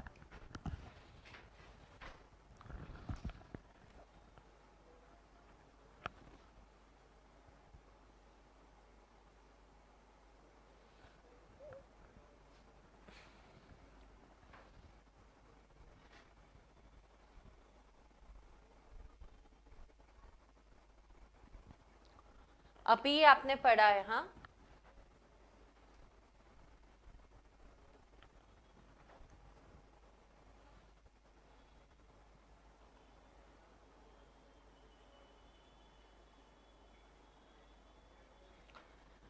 देखो आंसर इसका क्या होगा, सी, क्योंकि फर्स्ट क्या बोल रहे हैं, सिर्फ नेचुरली इंक्लूडेड है, नहीं भैया, नेचुरल आर्टिफिशियल दोनों टाइप के इंक्लूडेड है। ठीक है, नाउ प्रीलिम सीरीज, अभी हाल फिलहाल में एक स्टडी हुई है जिसके वजह से स्नो लेपर्ड के ऊपर कुछ पता चला है, तो हमारे लिए ये जानना है कि स्नो लेपर्ड मिलते कहाँ हैं। तो एक तो ये स्पीति वैली हिमालयन रेंजेस के पास मिलते हैं, दूसरा उनका आईयूसीएन स्टेटस वल्नरेबल है, ये याद रखना। इनकी फेवरेट खाने वाली चीज़ है Siberian ibex and blue ship, जिसका क्वेश्चन आपने आगे पढ़ा था। ये स्टडी से ऐसा पाया गया है कि इन दोनों के बीच में लिंक है, इनके प्रे एंड इनके बीच में। क्यों? अगर प्रे होगा तो ये अच्छे से वहाँ पे सर्वाइव करेंगे, और ज़्यादा नंबर में होंगे तो ग्रास लैंड हैबिटेट स्टोर होके रह सकता है। ये साइट कन्वेंशन अपेंडिक्स 1 के अंदर है, दैट मीन्स आप इनकी चीज़ें इलीगली ट्रेड नहीं कर सकते हो, इट इज़ इलीगल, आप ट्रेड ही नहीं कर सकते हो। बताया गया है कि 10,000 से कम स्नो लेपर्ड्स है जो रहते हैं अल्पाइन, सब alpine, which is one type of grassland itself. ठीक है, नाउ स्नो लेपर्ड का कंजर्वेशन अगर आप रेंजेस देखो तो पूरे हिमालयन रीजन्स में ये स्प्रेड अप है। एक प्रोजेक्ट स्नो लेपर्ड चल रहा है उनके कंजर्वेशन के लिए लोकल कम्युनिटीज के साथ, और दूसरा एक सिक्योर हिमालय, कि हिमालय को सिक्योर करना है तो पहले तो आप वहाँ की स्पीसीज को सिक्योर करो। ठीक है, तो ये प्रोजेक्ट शुरू किया गया है GEF के द्वारा, that is global environment facility. आपने अगर शंकर IAS पढ़ी हो, एनवायरनमेंट पढ़ी हो, तो उसमें आता है ये ऑर्गेनाइजेशन। ठीक है, जो फंड करिए इस प्रोजेक्ट को, जो 4 स्नो लेपर्ड रेंज के एरिया में है, that is Jammu, Himachal, Uttarakhand and Sikkim. Lumpy skin disease, या बहुत डिसीज मार्केट में आ रही है, एक और आई है, that is lumpy skin disease. ये वायरल डिसीज है जो कैटल्स के ऊपर हो रही है राजस्थान में हाल फिलहाल में। काफ़ी लॉस हुआ है, बिकॉज कैटल के ऊपर ये कंटेजियस डिसीज मतलब बहुत जल्दी स्प्रेड हो रही है, ठीक है। ये बेसिकली अगर आप देखो तो ये कैटल्स लाइफ स्टॉक के ऊपर अफेक्ट कर रही है। राजस्थान सबसे ज़्यादा लाइफ स्टॉक रखता है, दैट इज़ इन 56 मिलियन, और अभी जो ये कंटेजियस डिसीज स्प्रेड हुई है तो काफ़ी ज़्यादा वल्नरेबिलिटी हो रही है। इसके ये डिसीज़ की बात करिए फटाल है, क्योंकि ये स्किन के ऊपर काफ़ी मार्क्स दे देती है, और ये होती कब है, जब गर्मी के टाइम पे थोड़ी बहुत बाद में बारिश शुरू होती है या तो ठंडी, तब ये इसका रेट बढ़ जाता है, ठीक है। ये वाटर कोर्स है, लो ग्राउंड है, जहाँ पे ये वायरल होते हैं और ये इन्फेक्ट करते हैं कैटल्स के अंदर जल्दी से, ठीक है। अब अगर ये हिस्ट्री पढ़े तो ये यहाँ की नहीं, अगेन ये अफ्रीकन डिसीज है, सब सहारा डेजर्ट में मिली थी, 2000 में ये स्प्रेड हुई थी, 2013 के अंदर और जगह स्प्रेड हुई। हाल फिलहाल में रिसेंटली राजस्थान में ये डिसीज आप देख सकते हो, ये लंपी, ये स्किन्स के ऊपर मार्क, फीवर आता है, उसके बाद स्किन के ऊपर इरप्शन, हाइपरसल्वेशन, इंक्यूबेशन पीरियड, और ये फटाइल भी है। अगर सही से उसको आपने वैक्सीन जो थोड़ी बहुत चाहिए एंटीबायोटिक्स नहीं दिया तो मर सकते हैं, और इसको कंट्रोल करने के लिए वैक्सीन ही देनी पड़ेगी और कोई ऑप्शन नहीं है। Now Sakurajima volcano erupted on Japan. Japan के क्यूशु आइलैंड के ऊपर एक वॉल्केनो इरप्ट हुआ है जिसका नाम है सकुराजिमा वॉल्केनो, ठीक है। अभी ये वॉल्केनो है ना, ये आपके वॉल्केनो के टाइप्स आपने पढ़े होंगे, उसमें स्ट्रेटो वॉल्केनो आता है, ठीक है, उस टाइप का ये वॉल्केनो है जो काफ़ी एक्टिव अभी तक ये वॉल्केनो है, पहले भी इरप्ट हुआ है, 8th सेंचुरी हो, 15th सेंचुरी हो या 20th सेंचुरी हो, ठीक है। और ये जब इरप्ट होता है तो काफ़ी ज़्यादा एक्सप्लोजन लाता है, और उसके बाद आसपास के ऊपर ये जो लेयर्स होती है ना वो बन जाती है, तो ये बहुत ही रिजिड थिकनेस के साथ बड़ा वाला वॉल्केनो होता है। जापान की बात करें तो जापान में बहुत सारे एक्टिव वॉल्केनो है, उसमें से ये एक बहुत बड़ा है, ये रहा क्यूशो के पास सकुराजिमा, ठीक है। So it is basically strato volcano के बारे में दिया है, मैंने आपको बताया कि जैसे इरप्ट होता है तो आसपास लेयर बनाता है, थिकन अप कर देता है, ठीक है, क्योंकि इसके नियर बाय ही यहाँ पे ही मैग्मा होता है, एयर किया ठंडा हुआ तो आप देखो ये थिकन अप प्रोसेस कर देता है, ठीक है। सो इस तरीके से ये टाइप का कंपोजाइट वॉल्केनो ही है। और भी है जो खतरनाक स्ट्रेटो वॉल्केनो या कंपोजाइट वॉल्केनो वर्ल्ड में है, एक तो है इटली का वेसुविया, फिर दूसरा है क्रेकोटा जो इंडोनेशिया का है, फिर एक और है जो माउंट सेंट हेलेन है, वॉशिंगटन स्टेट यूएसए, एंड एक फिलीपींस का है जो माउंट पिनाटुबू है, जो खतरनाक एक्सप्लोड हुआ है, काफ़ी डेथ भी इसके वजह से हुई है, ठीक है। तो ये थोड़ा बहुत प्रीलिम्स पॉइंट ऑफ व्यू के टॉपिक्स थे। आई होप आप लोगों के कुछ भी डाउट हो तो आप कमेंट सेक्शन में डाल सकते हैं इसके बारे में, एंड एक बार गो थ्रू कर लीजिए जितने भी इंपॉर्टेंट इस हफ्ते के थे।